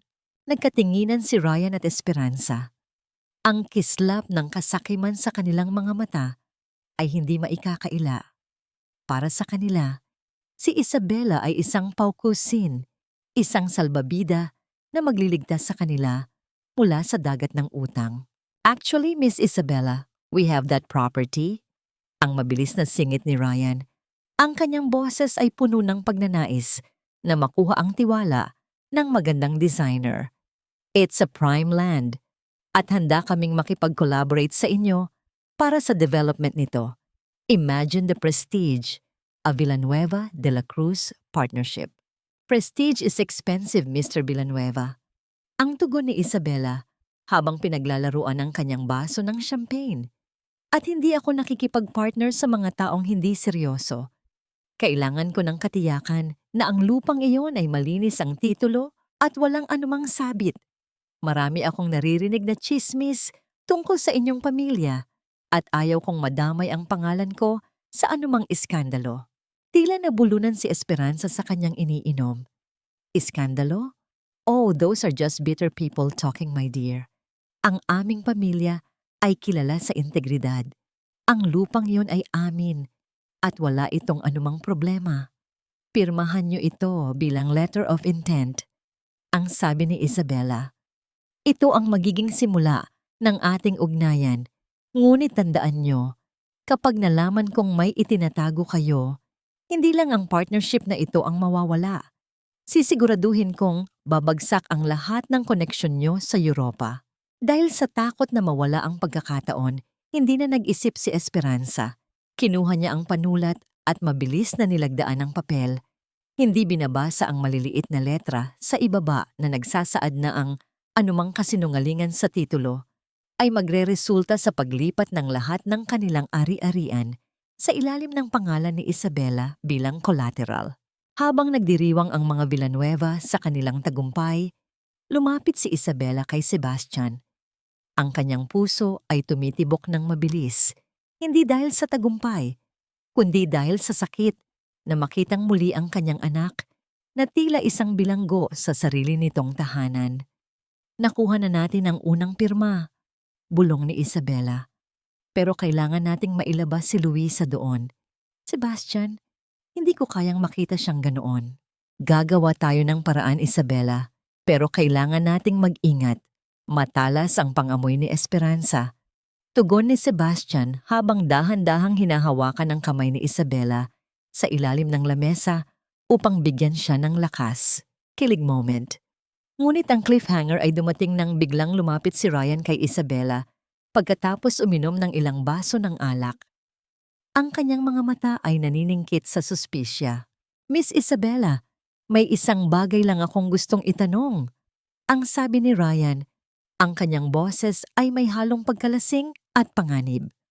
Kung galing ka sa Espanya at matagal ka na doon, bakit ang paborito mong pabango ay ang amoy ng sampagwita at tuyong lupa sa Pangasinan? Iyan ang amoy na hinding-hindi ko makakalimutan. Ang amoy ng asawa kong namatay sa sunog. Tumigil ang mundo ni Isabela. Ang bawat bahagi ng kanyang katawan ay naging matigas.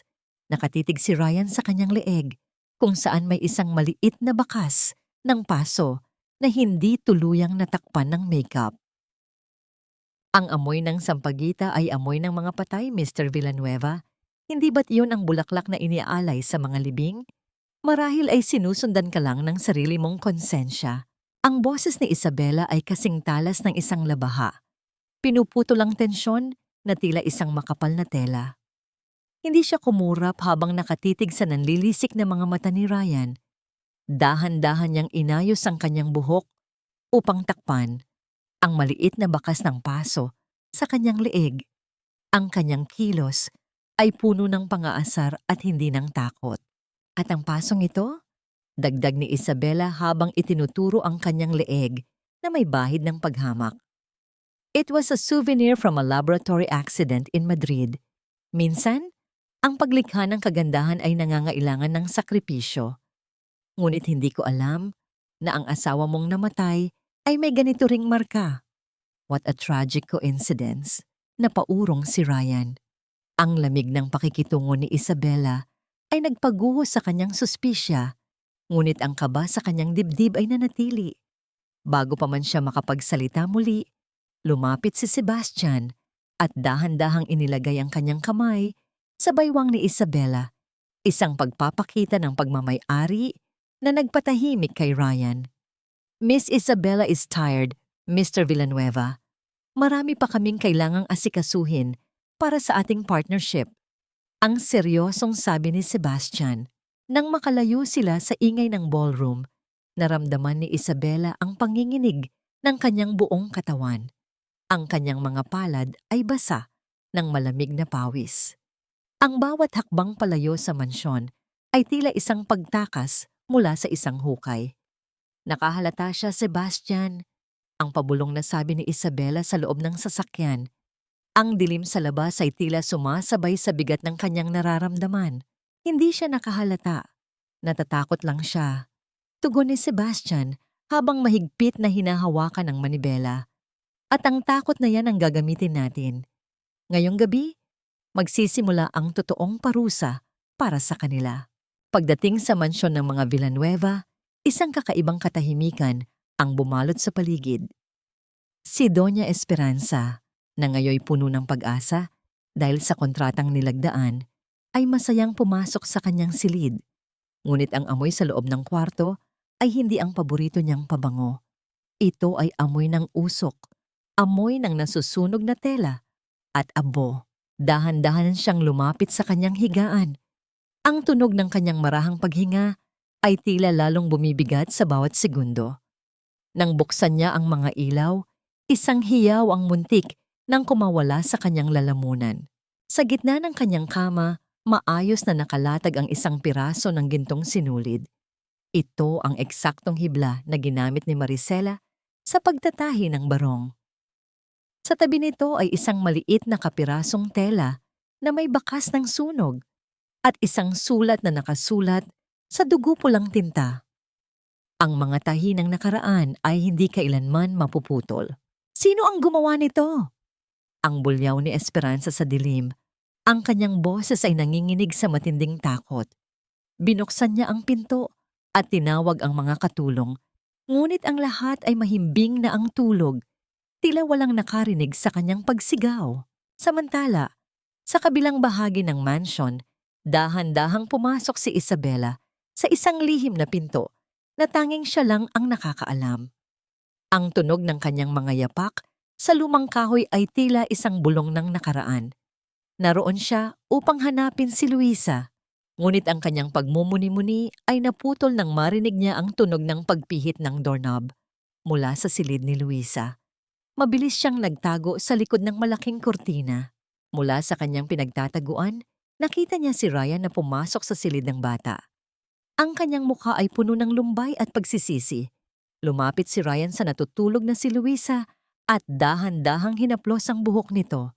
Patawarin mo ako, Luisa. Ang pabulong na sabi ni Ryan. Ang kanyang boses ay basag. Ginawa ko lang naman ito. dahil akala ko ito ang tama. Pero bakit pakiramdam ko, lalo tayong nalulunod? Sa sandaling iyon, nakita ni Isabela ang isang bagay na nagpabago sa takbo ng kanyang plano. Hawak ni Ryan ang isang lumang litrato ni Maricela at sa likod nito ay may nakatagong isang susi. Isang susi na may markang Pangasinan Vault. Ang cliffhanger. Hindi lang pala lupa ang kailangan ni Esperanza. May isang lihim na vault ang ama ni Maricela na nakatago sa ilalim ng kanilang lumang bahay. At ang susing hawak ni Ryan ang tanging paraan upang mabuksan ito. Ngunit bago pa man makaalis si Ryan, narinig ni Isabela ang isang malakas na kalabog mula sa kwarto ni Esperanza na sinundan ng isang nakakangilabot na tawa na tila hindi nanggagaling sa mundong ito. Ang bawat bituin sa langit ay tila mga saksi sa lihim na pintig ng isang pusong matagal nang nanahimik sa ilalim ng mga abo ng nakaraan. Nakatayo si Isabela sa balkonahe ng ligtas na tahanan ni Sebastian, malayo sa mapanlinlang na kislap ng mga chandelier sa mansyon ng mga Villanueva. Ang malamig na simoy ng hangin sa gabi ay humahaplos sa kanyang pisngi. Tila dahan-dahang tinatanggal ang makapal na maskara ni Isabela de la Cruz upang ilitaw ang tunay na Maricela. Hawak pa rin niya sa kanyang isipan ang imahe ni Ryan na humihingi ng tawad kay Luisa, isang eksenang naging sanhi ng malaking kalituhan sa kanyang dibdib. Naramdaman niya ang marahang paglapit ng isang anino sa kanyang likuran. Hindi na siya kailangang lumingon pa upang malaman kung sino ito. Ang amoy ng sariwang pino at ang pakiramdam ng kaligtasan ay sapat na upang malaman niyang naroon si Sebastian. Masyadong malalim ang iniisip mo, Isabela. Ang mahinahong boses ni Sebastian na tila isang mainit na kumot sa gitna ng ginaw. Iniisip mo pa rin ba ang susing nakita mo? Ang susing iyon ang huling piraso ng puzzle, Sebastian. Tugon ni Isabela habang nakatingin sa malayo. Ang Pangasinan Vault. Doon itinago ni tatay ang lahat. Ang mga orihinal na titulo, ang formula ng mga gamot, at ang ebidensya laban kay Esperanza. Pero higit pa doon, nakita ko si Ryan kanina. Nakita ko siyang umiiyak. Lumapit si Sebastian at tumabi sa kanya. Ang kanilang mga balikat ay dahan-dahang nagkadikit. Ang luha ng isang taong nagsisisi ay hindi laging sapat upang burahin ang sugat na ginawa niya. Tandaan mo kung bakit tayo narito. Tandaan mo ang apoy. Humarap si Isabela kay Sebastian. Ang kanyang mga mata ay nagniningning sa ilalim ng liwanag ng buwan. Paano mo nagagawang manatiling matatag? Paano mo nagagawang hindi lamunin ng galit? Dahan-dahang hinawakan ni Sebastian ang mga kamay ni Isabela. Ang init ng kanyang palad ay tila dumadaloy sa bawat ugat ni Isabela. Nagbibigay ng lakas na matagal na niyang hinahanap. Dahil ang galit ko ay may direksyon at dahil sa gitna ng madilim na planong ito, nakatagpo ako ng isang dahilan upang muling maniwala na may liwanag pa pagkatapos ng bagyo. Ang distansya sa pagitan ng kanilang mga muka ay dahan-dahang naglaho. Sa sandaling iyon, wala na ang mga plano ng paghihiganti. Wala na ang mga Villanueva at wala na ang mga maskara. Ang tanging natira ay ang dalawang kaluluwang pinagbuklod ng pait, ngunit ngayoy pinaglalapit ng isang hindi maipaliwanag na pag-ibig. Naramdaman ni Isabela ang pagtulo ng isang butil ng luha mula sa kanyang mga mata. Isang luha ng kaligayahan na akala niya ay hinding-hindi na niya mararanab. Sa yakap ni Sebastian, naramdaman niyang muli siyang nabubuhay. Ang mundo sa paligid nila ay tila huminto at ang tanging tunog na maririnig ay ang marahang paghampas ng hangin sa mga dahon ng puno sa paligid. Ngunit ang kapayapaang iyon ay biglang bumasag nang marinig nila ang mahinang pagyanig ng telepono sa ibabaw ng lamesa sa loob ng silid. Isang mensahe ang dumating. Mabilis na kinuha ni Sebastian ang telepono at binasa ang mensahe mula sa kanyang espiya sa loob ng mansyon. Ang kanyang muka ay agad na naging seryoso. Ang lambot sa kanyang mga mata ay napalitan ng isang matalim na pokus. Isabela, kailangan nating kumilos. Ang sabi ni Sebastian, ang kanyang boses ay puno ng tensyon. Nahanap na ng espiya natin ang eksaktong lokasyon kung saan itatago si Luisa bago ang nakatakdang pag-alis niya bukas ng madaling araw. Hindi siya sa ibang bansa dadalhin. Saan? Ang mabilis na tanong ni Isabela. Ang kanyang puso ay nagsimulang tumibok ng mabilis dahil sa kaba. Dadalhin nila siya sa isang lihim na orphanage sa labas ng syudad na kontrolado ni Senyor Alfonso. Tugon ni Sebastian. At ang nakakatakot, balak nilang burahin ang pagkakakilanlan ng bata upang hinding-hindi mo na siya mahanap kahit magtagumpay pa tayo sa pagbawi sa lupa. Naramdaman ni Isabela ang matinding lamig na gumapang sa kanyang likuran. Ang orasan ay nagsimulang tumakbo laban sa kanila. Ang cliffhanger ay narito. Samantalang naghahanda silang iligtas si Luisa, narinig ni Isabela ang isang pamilyar na boses mula sa speaker ng telepono ni Sebastian. Isang boses na nakuha mula sa isang nakatagong wiretap sa silid ni Ran. Ma, hindi ko na kaya. Ang boses ni Ryan. Nakita ko si Maricela sa aking panaginip at natatakot ako. Sasabihin ko na ang totoo kay Isabela bukas. Sasabihin ko sa kanya kung nasaan ang vault. Huwag kang magkakamali, Ryan. Ang boses ni Esperanza na puno ng lason. Dahil bago mo pa magawa yan, sisiguraduhin kong wala na ang batang yon upang maging saksi sa iyong kahinaan. Ang buhay ni Luisa ay nasa panganib at ang tanging paraan upang maligtas siya ay ang pasukin ng kuta ng mga Villanueva sa huling pagkakataon bago ang lahat ay maging huli na. Itapon niyo ang batang yan kung saan walang makakakita. Burahin ang kanyang pangalan. Burahin ang kanyang alaala. Gawin niyo siyang anino sa gitna ng maraming anino.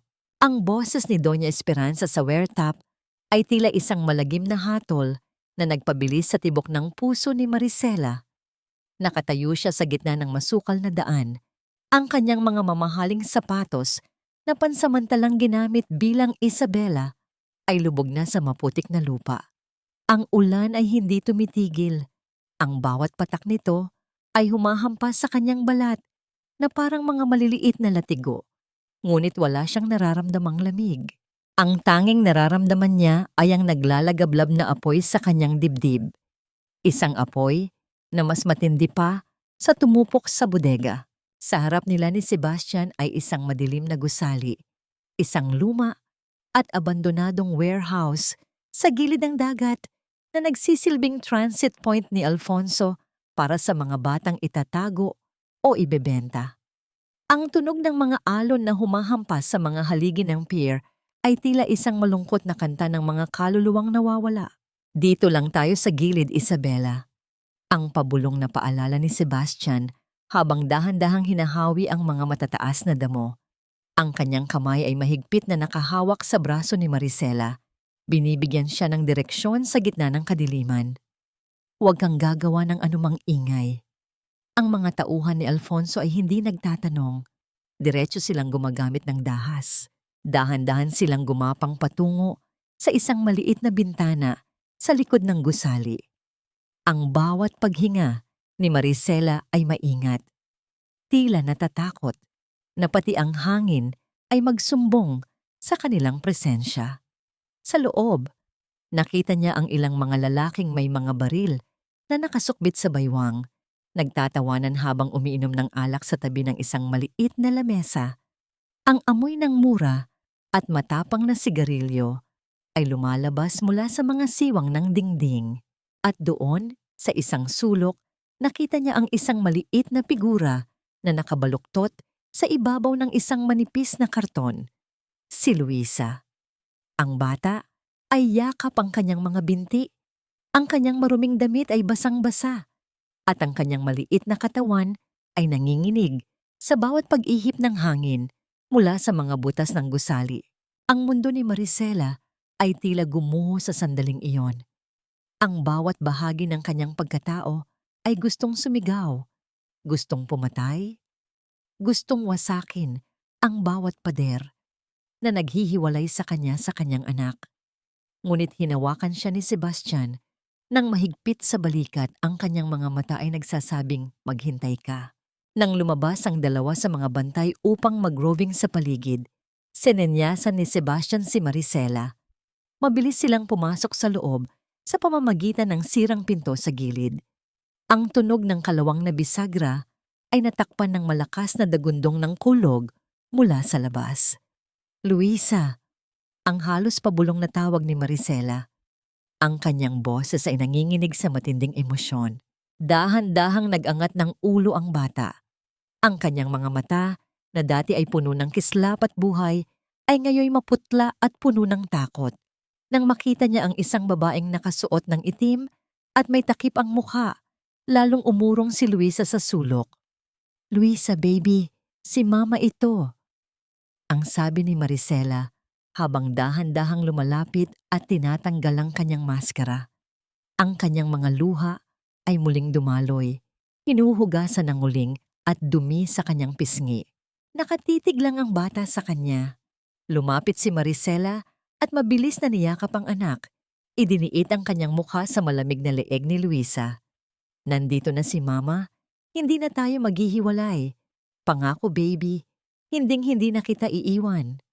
"Sino po kayo? Huwag niyo po akong sasaktan," ang pabulong na sabi ni Luisa. Ang sabi ni Lola, "Wala na si Mama."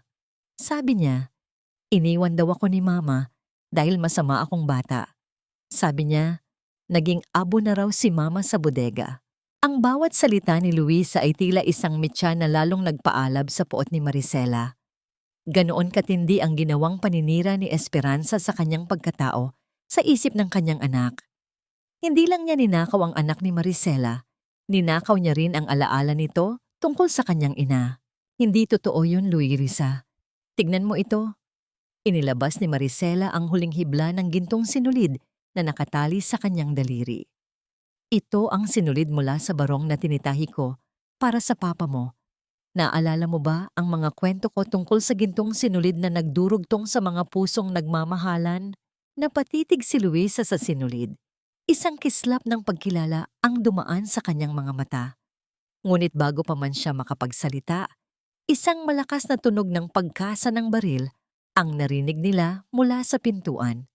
Masyadong madamdamin ang reunion na ito, Miss Isabella, o dapat ko bang sabihing, Maricela?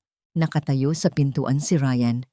Hawak ang isang baril at ang kanyang mukha ay puno ng matinding kalituhan at galit. Ngunit sa likuran niya, naroon si Alfonso at ang kanyang mga tauhan, na ang mga baril ay nakatutok hindi kay Maricela, kundi kay Ryan. "Ryan, anong ginagawa mo rito?" Ang sigaw ni Alfonso. "Ang sabi ko ay tapusin na ang batang yon, hindi ang magdala ng bisita." "Alfonso, itigil na natin ito." Ang bulyaw ni Ryan, ang kanyang kamay na humahawak sa baril, ay nanginginig. "Nandito ang asawa ko. Buhay si Maricela. Hindi ko hahayaang saktan niyo ang anak ko." Ang cliffhanger ay narito. Isang putok ng baril ang umalingaw-ngaw sa loob ng warehouse, ngunit hindi ito galing kay Ryan o kay Sebastian. Isang bala ang tumama sa balikat ni Ryan na naging sanhi ng kanyang pagbagsak sa sahig. Mula sa dilim ng labas, dahan-dahang pumasok si Doña Esperanza, hawak ang isang maliit na revolver. Ang kanyang mga mata ay puno ng kabaliwan. "Kung hindi ka susunod sa akin, Ryan, wala akong magagawa, kundi burahin kayong lahat," ang deklara ng matanda. "Ang lupa sa pangasinan ay akin at walang sinuman, kahit ang sarili kong dugo, ang makakahadlang sa akin." Sa mesa ng mga traidor, ang bawat subo ng pagkain ay may lasa ng abo at kamatayan. Ang bawat salitang binitawan ni Isabela sa loob ng kanyang isipan ay tila isang sumpa habang pinagmamasdan niya ang marangyang hapagkainan sa loob ng mansyon ng mga Villanueva. Ang mga kristal na baso ay nagniningning sa ilalim ng liwanag ng chandelier. Ang amoy ng inihaw na tupa at mamahaling alak ay pumupuno sa silid, ngunit para kay Maricela, na ngayoy muling nakasuot ng maskara ni Isabela de la Cruz, ang lahat ng ito ay tila isang entablado para sa isang huling trahedya. Nakaligtas sila sa warehouse. Sa tulong ni Sebastian, naisugod nila si Luisa sa isang ligtas na klinika habang si Ryan ay dinala rin ng mga tauhan ni Alfonso pabalik sa mansyon upang gamutin ang sugat sa balikat. Sa gabing ito, sa huling pagkakataon, ang lahat ng mga bida at kontrabida ay magsasama-sama sa iisang mesa upang tapusin ang usapin ng lupa sa Pangasinan. Nakaupo si Doña Esperanza sa kabisera, nakasuot ng kanyang pinakamagarbong terno na tila ba walang naganap na barilan kagabi. Ang kanyang mukha ay nababalulutan ng makapal na pulbo upang itago ang panginginig ng kanyang balat dahil sa takot at kabaliwan. Sa tabi niya, si Ryan ay nakaupo ng tuwid. Ang kanyang balikat ay may benda sa ilalim ng barong. Ang kanyang mga mata ay walang buhay at nakatitig lamang sa kanyang plato. Isang napakagandang gabi para sa ating lahat, Miss Isabela. Ang pagsisimula ni Esperanza, ang boses niya ay kasing tamis ng asukal, ngunit kasing pait ng lason. Pagkatapos ng gabing ito, ang lahat ng gulo ay matatapos na. Pipirmahan natin ang final transfer at ang pamilya Villanueva ay muling babangon kasama ang iyong puhunan. Isang malamig na ngiti ang isinukli ni Isabela. Sa tabi niya, si Sebastian ay nananatiling tahimik. Ang kanyang mga mata ay matalas na nakamasid sa bawat galaw ng mga tauhan ni Alfonso na nakatayo sa paligid ng silid. Ang pagbangon ay nangangailangan ng malinis na pundasyon, Doña Esperanza. Ang tugon ni Isabela habang dahan-dahang hinahawakan ng kanyang baso ng pulang alak. Ngunit ang pundasyon ng bahay na ito ay nababalutan ng dugo ng mga taong inapinyo. Sa tingin niyo ba, sapat na ang isang pirma upang burahin ang apoy na sinimulan niyo? Napatigil si Esperanza sa pagsubo. Ang tunog ng kanyang kutsara na tumama sa porselana ay tila isang kampana ng babala.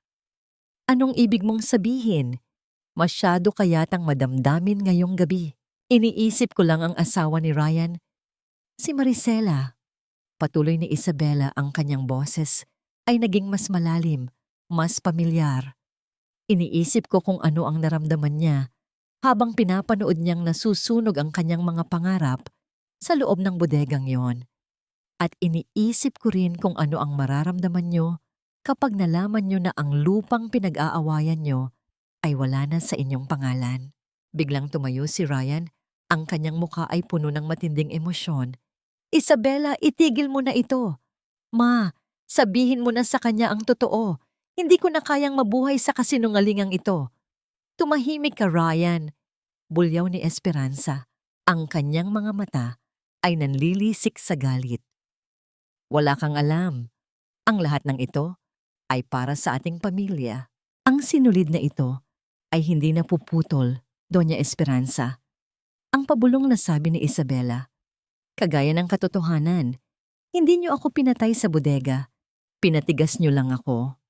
Dahan-dahang tinanggal ni Isabela ang kanyang wig at pinunasan ang makapal na makeup sa kanyang muka. Sa ilalim ng liwanag ng chandelier, lumitaw ang mukha ni Maricela. Sugatan, may bakas ng apoy, ngunit puno ng dangal. Isang matinding katahimikan ang bumalot sa silid. Ang tanging naririnig ay ang mabilis na paghinga ni Esperanza at ang malakas na tibok ng puso ni Ryan. Maricela, ang pabulong na sabi ni Ryan, ang kanyang mga luha ay nagsimulang pumatak sa kanyang plato. Buhay ka. Patawarin mo ako, Maricela. Ang patawad ay para sa mga taong nagkamali, Ryan, hindi para sa mga taong pumatay. Ang matigas na sagot ni Maricela. Biglang tumayo si Sebastian at inilapag ang isang makapal na folder sa lamesa. Ito ang mga dokumento mula sa Pangasinan Vault. Narito ang ebidensya ng pagkalason ni Mang Carding, ang mga orihinal na titulo ng lupa na ninakaw nyo, at ang listahan ng lahat ng iligal na transaksyon nyo kay Alfonso. Kanina pa kami nakikipag-ugnayan sa mga otoridad. Sa sandaling iyon, ang tunog ng mga sirena ng pulis ay nagsimulang marinig mula sa malayo.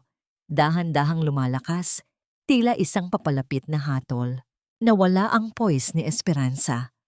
Ang kanyang mukha ay naging isang maskara ng purong kabaliwan. Kinuha niya ang kutsilyo sa lamesa at susubukan sanang saktan si Maricela. Ngunit mabilis na humarang si Sebastian. Sa gitna ng kaguluhan, isang malakas na tunog ng pagbagsak ng pinto ang narinig mula sa main entrance. Ang cliffhanger. Pumasok ang mga pulis, ngunit hindi lang sila ang dumating. Kasama nila ang isang matandang lalaki na nakaupo sa wheelchair. Ang dating abogado ni Mang Carding na akala ng lahat ay matagal nang namatay. Hawak nito ang huling habilin ng ama ni Maricela na nagsasaad ng isang katotohanang mas malaki pa sa lupa. Si Esperanza ay hindi kailanman naging tunay na asawa ng ama ni Ryan at ang lahat ng kayamanan ng mga Villanueva ay sa katunayan ay pag-aari ni Maricela mula pa noong una. Ang bawat palasyong itinayo sa ibabaw ng mga kasinungalingan ay nakatakdang gumuho sa ilalim ng bigat ng katotohanan. Ang boses ni Attorney Ramos, ang matandang abogado na akala ng lahat ay matagal nang kinalimutan ng panahon, ay pumailan lang sa loob ng sala gaya ng isang hatol mula sa langit. Nakaupo siya sa kanyang wheelchair, ngunit ang kanyang mga mata ay kasing talas pa rin ng agila habang tinitignan si Doña Esperanza. Sa kanyang mga kamay, hawak niya ang mga dokumentong magsisilbing pako sa kabaong ng kapangyarihan ng mga Villanueva. Hindi lang lupa sa pangasinan ang ninakaw niyo, Esperanza. Ang pahayag ni Attorney Ramos, ang boses niya ay may awtoridad na hindi matatanggihan. Ang lahat ng puhunang ginamit niyo sa factory na ito, ang mansyong tinitirhan niyo, at ang bawat sentimong nasa bangko niyo, lahat ng yan ay nagmula sa trust fund na iniwan ng ina ni Maricela. Ang tatay ni Ryan, isa lamang siyang katiwala na niloko ng iyong kamandag upang maniwala na ikaw ang tunay na tagapagmana. Ngunit sa mata ng batas, ikaw ay isang estranghero sa kayamanang ito. Nabitawan ni Esperanza ang kutsilyong hawak niya. Ang tunog ng metal na tumama sa marmol na sahig ay tila ang huling hininga ng kanyang pagkatao. Ang kanyang mukha na dati ay puno ng pagmamalaki ay naging maputla na parang isang bangkay. Nanginginig ang kanyang mga labi, sinusubukang bumuo ng mga salita, ngunit tanging hangin lamang ang lumalabas. Kasalanan niyo ito, lahat kayo. Ang biglang hiyaw ni Esperanza. Ang kanyang boses ay pumiyok sa tindi ng kabaliwan. Tumayo siya at pilit na kinuha ang mga dokumento mula sa mesa upang punitin ang mga ito, ngunit mabilis na humarang ang mga pulis. Ang tunog ng mga posas na nagkadikit sa kanyang matatandang pulso ay tila isang malakas na selyo ng hustisya. Hindi niyo ako pwedeng ikulong. Ako si Doña Esperanza Villanueva. Ako ang reyna ng bahay na ito. Ang patuloy niyang pagsigaw habang dahan-dahan siyang kinakaladkad palabas ng mga otoridad. Ang kanyang marangyang terno ay nag-usot. Ang kanyang buhok ay nagulo. At ang bawat perlas na suot niya ay tila nagiging mga bato ng kahihiyan. Naiwan si Ryan na nakaupo, nakayuko, at umiiyak ng walang tunog. Ang kanyang mga balikat ay nanginginig sa bawat hikbi. Dahan-dahang lumapit si Maricela sa kanya. Wala siyang nararamdamang galit, tanging isang malalim na pagkapagod at awa para sa lalaking pinili ang yaman kaysa sa sarili niyang kaluluwa. Maricela. Ang pabulong na pagsamo ni Ryan habang pilit na inaabot ang laylayan ng damit ng asawa. Patawarin mo ako. Ginawa ko lang ang lahat dahil sa takot ko kay Mama. Hindi ko gustong masunog ka. Hindi ko gustong mawala ka. Ang takot ay hindi sapat na dahilan upang maging isang halimaw, Ryan. Ang malamig na sagot ni Maricela. Inalis niya ang kamay ng asawa mula sa kanyang damit. Binigyan kita ng 10 taon ng aking buhay. Binigyan kita ng anak. Pero mas pinili mong sunugin ang lahat ng iyon para sa isang koronang hindi naman pala sa'yo. Ngayon, harapin mo ang dilim na ikaw mismo ang gumawa. Tapos na, Maricela. Ang bulong ni Sebastian. Malaya ka na. Tumingin si Maricela sa paligid ng mansyon. Ang mga mamahaling painting, ang mga antigong kasangkapan, lahat ng ito ay wala ng halaga sa kanya. Ang tunog ng mga sirena ng pulis sa labas ay dahan-dahan nang lumalayo, kasama ang mga taong sumira sa kanyang buhay. Gusto ko nang makita si Luisa, ang sabi ni Maricela. Ang kanyang boses ay puno ng pananabik. Ngunit bago pa man sila makalabas ng pinto, isang tauhan ni Alfonso ang biglang humarang sa kanilang daan. Ang lalaki ay may hawak na isang itim na envelope na may selyo ng Alfonso's legacy. Miss Maricela, bago po tuluyang madala si Senyor Alfonso sa presinto, ipinapaabot niya ito. Ang sabi ng lalaki. Sabi niya, ang laro ay hindi natatapos sa isang pirma lamang. May huling sorpresa ang tatay mo na hindi niyo nahanap sa vault. Naramdaman ni Maricela ang biglang kaba. Binuksan niya ang envelope at doon ay nakita niya ang isang lumang litrato ng kanyang ina na may kalong na isang sanggol. Isang sanggol na may parehong marka sa leeg gaya niya. Ngunit sa likod ng litrato ay may nakasulat na isang pangalan at isang petsa na magpapabago sa lahat ng alam niya tungkol sa kanyang pagkatao. Ang cliffhanger.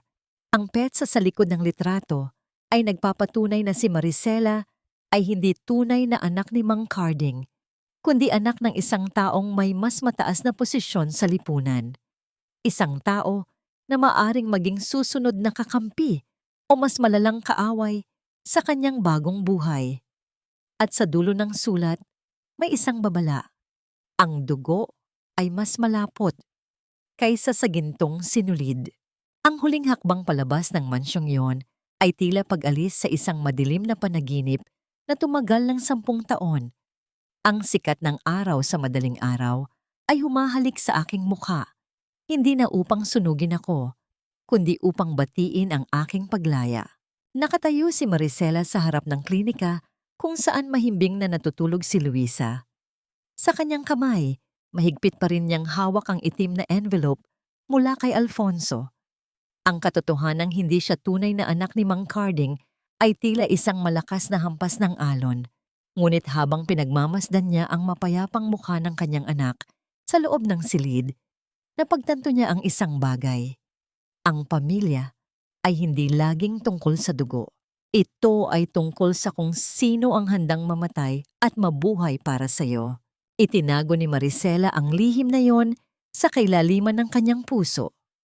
Para sa kanya, si Mang Carding ang kanyang ama, ang lalaking nagturo sa kanya kung paano humabi ng mga pangarap sa gitna ng kahirapan. Dahan-dahang bumukas ang pinto ng silid. Lumabas si Sebastian, may dalang 2 baso ng mainit na kape. Ang usok mula sa kape ay dahan-dahang sumasayaw sa malamig na hangin ng umaga. Gising na siya, Maricela, ang pabulong na sabi ni Sebastian. Hinahanap ka niya. Naramdaman ni Maricela ang panginginig ng kanyang mga tuhod. Pumasok siya sa silid at nakita si Luisa na nakaupo sa kama. Yakap-yakap ang kanyang manika. Ang mga mata ng bata ay wala na ang takot na nakita niya sa warehouse. Mama? Ang mahinang tawag ni Luisa. Totoo po ba ito? Hindi na po ba ako nananaginip? Hanggat suot natin ang sinulid na ito, anak, hinding-hindi tayo mawawala sa isa't isa. Ang sabi ni Maricela habang niyayakap ang anak ng buong higpit. Ang tunog ng marahang paghikbi ni Luisa sa kanyang dibdib ay ang pinakamagandang musika na narinig ni Maricela sa buong buhay niya. Sa sandaling iyon, ang lahat ng sugat ng nakaraan ay nagsimulang maghilom. Makalipas ang ilang linggo, bumalik sila sa pangasinan. Ang lupang dati ay pinag-aagawan ay ngayoy muling nabubuhay. Ang amoy ng basang lupa at ang halimuyak ng mga namumukadkad na halamang gamot ay pumupuno sa hangin. Itinatag ni Maricela ang Maricela Sanctuary, isang transition ng kanyang pangarap, kung saan ang mga kababaihang biktima ng karahasan ay tinuturuang manahi at muling bumuo ng kanilang buhay. Nakatayo si Maricela sa veranda ng kanilang lumang bahay na ngayoy maayos na. Pinagmamasdan niya si Luisa na masayang tumatakbo sa gitna ng mga taniman kasama ang aso ni Sebastian. Lumapit si Sebastian at tumayo sa tabi niya. Ang kanyang presensya ay tila ang huling tahi na nagpabuo sa obra maestra ng buhay ni Maricela. Handa ka na bang bitawan ang nakaraan, Maricela? Ang tanong ni Sebastian habang dahan-dahang hinahawakan ang kanyang kamay. Tumingin si Maricela sa malayo, sa dako kung saan ang langit at dagat ay nagtatagpo.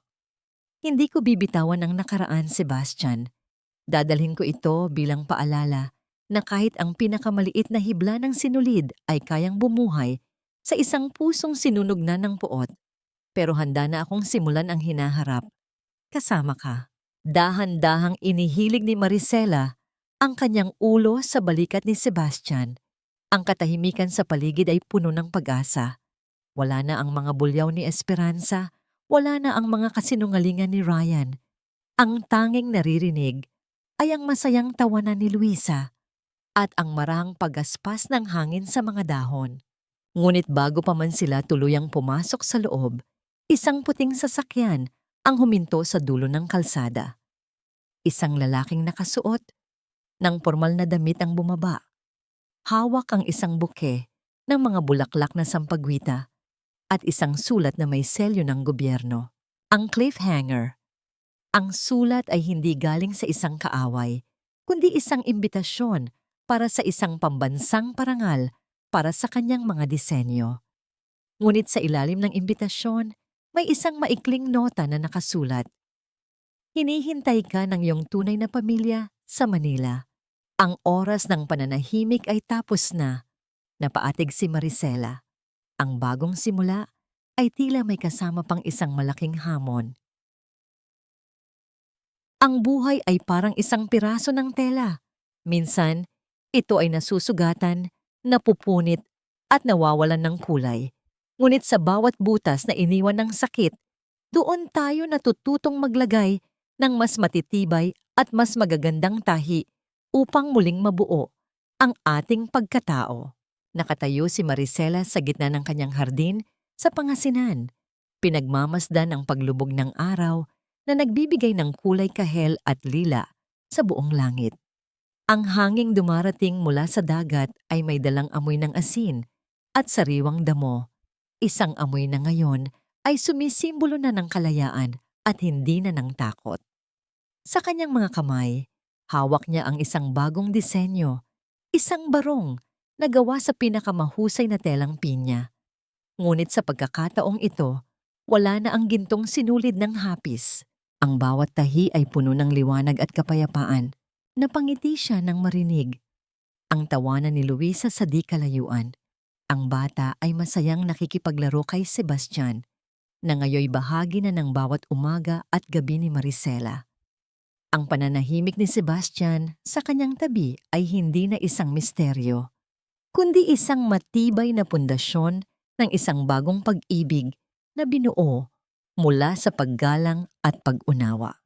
Napatingin si Maricela sa kanyang mga palad. Ang mga bakas ng paso ay naroon pa rin, tila mga mapa ng kanyang nakaraan. Ngunit hindi na niya nararamdaman ang hapdi. Nagkaroon ba siya ng kapatawaran? Hindi sa paraang ibabalik niya ang mga taong sumira sa kanya.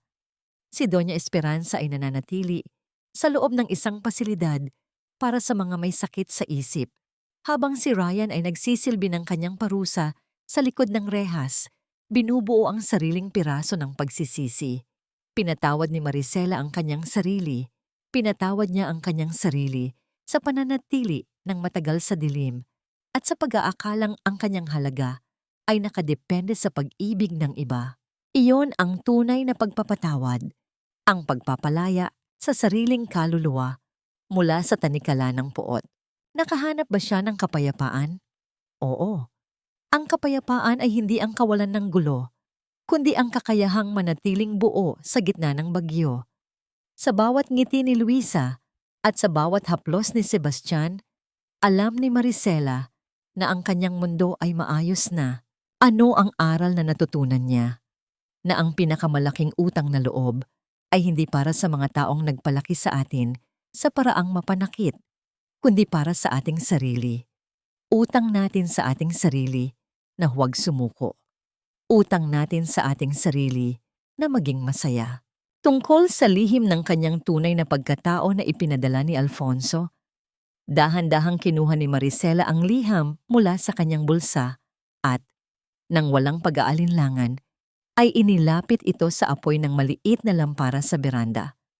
Pinanood niya ang paglamon ng apoy sa mga salitang maaaring magbigay sa kanya ng mas mataas na posisyon at higit na yaman. Hindi na niya kailangan ng ibang pangalan. Hindi na niya kailangan ng ibang pamilya.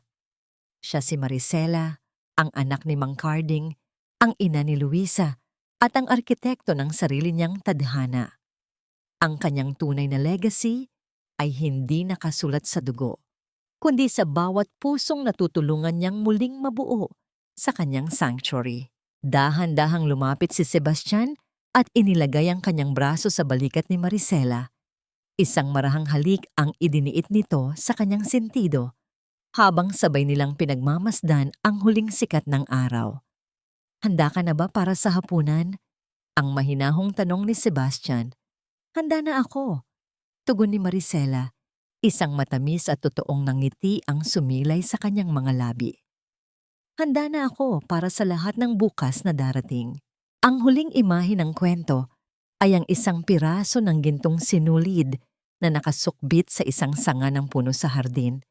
Malayang sumasayaw sa hangin, tila isang paalala na ang bawat sugat ay may pagkakataong maging isang obra maestra. Dito nagtatapos ang kwento ni Maricela, isang kwento ng apoy, ng abo at ng gintong hibla na nagdugtong sa kanyang puso patungo sa tunay na kaligayahan. Sa huling pagkakataon, ang bawat hibla ng gintong sinulid ay naging bahagi na ng ating sariling mga puso. Nagpapaalala na walang apoy, na sapat na malakas upang tuluyang ubusin ang pag-asa ng isang taong marunong magmahal. Sa aking mga minamahal na tagapakinig, mula sa kailaliman ng aking puso, maraming salamat sa inyong paglalakbay kasama ko hanggang sa huling pahina ng kwento ni Maricela. Ang inyong pananatili ay tila isang mainit na yakap sa gitna ng mahabang gabi ng paglikha. Sa totoo lang, may mga sandali habang isinusulat ko ang mga bahagi ng pagtataksil at ang sunog sa bodega, naramdaman ko ang panginginig ng aking sariling mga kamay. Ang bawat hapdi na naranasan ni Maricela ay tila dumadaloy din sa aking panulat, at ang kanyang bawat paghikbi ay naging bahagi ng aking sariling pighati. Ang kwentong ito ay hindi lamang basta bunga ng imahinasyon. Ito ay hango sa mga tunay na hibla ng buhay na aking nasaksihan sa mga taong sa kabila ng matinding sugat ay piniling manatiling mabuti. Isang paalala na ang ating halaga ay hindi itinatakda ng mga taong sumira sa atin, kundi ng ating kakayahang bumangon at magsimulang muli mula sa mga abo. Sa gitna ng mundong puno ng ingay at puot, naway nagsilbi itong munting liwanag o isang payapang binhi ng pag-asa sa inyong mga puso. Ang pagpapatawad ay hindi kahinaan. Ito ang pinakamataas na anyo ng katapangan na magpapalaya sa atin mula sa tanikala ng nakaraan. Ngunit bago tayo tuluyang maghiwalay sa gabing ito, may isang katanungang nais kong iwan sa inyo. Kung ikaw ang nasa kalagayan ni Maricela at hawak mo na ang lihim na maaaring magbigay sa iyo ng lahat ng yaman at kapangyarihan sa mundo, pipiliin mo rin bang sunugin ang pagkakataong yon para sa isang tahimik at simpleng buhay kasama ang mga taong tunay na nagmamahal sa iyo? Kaya mo rin bang patawarin ang mga taong naging dahilan ng iyong pinakamalalim na sugat upang makamit ang tunay na kapayapaan? Lubos kong ikagagalak na mabasa ang inyong mga saloobin at karanasan sa ibaba. Kung ang kwentong ito ay nag-iwan ng marka sa inyong mga puso, paki-like at i-share ang video na ito sa inyong mga mahal sa buhay. Huwag din kalimutang mag-subscribe upang patuloy tayong magkasama sa paghabi ng mga bagong kwento ng pag-ibig, sakripisyo at pag-asa. Ang inyong bawat komento at suporta ang nagsisilbing gintong sinulid na nagdurugtong sa atin. Hanggang sa muli nating pagkikita, maraming salamat at manatiling puno ng pag-ibig ang inyong mga puso.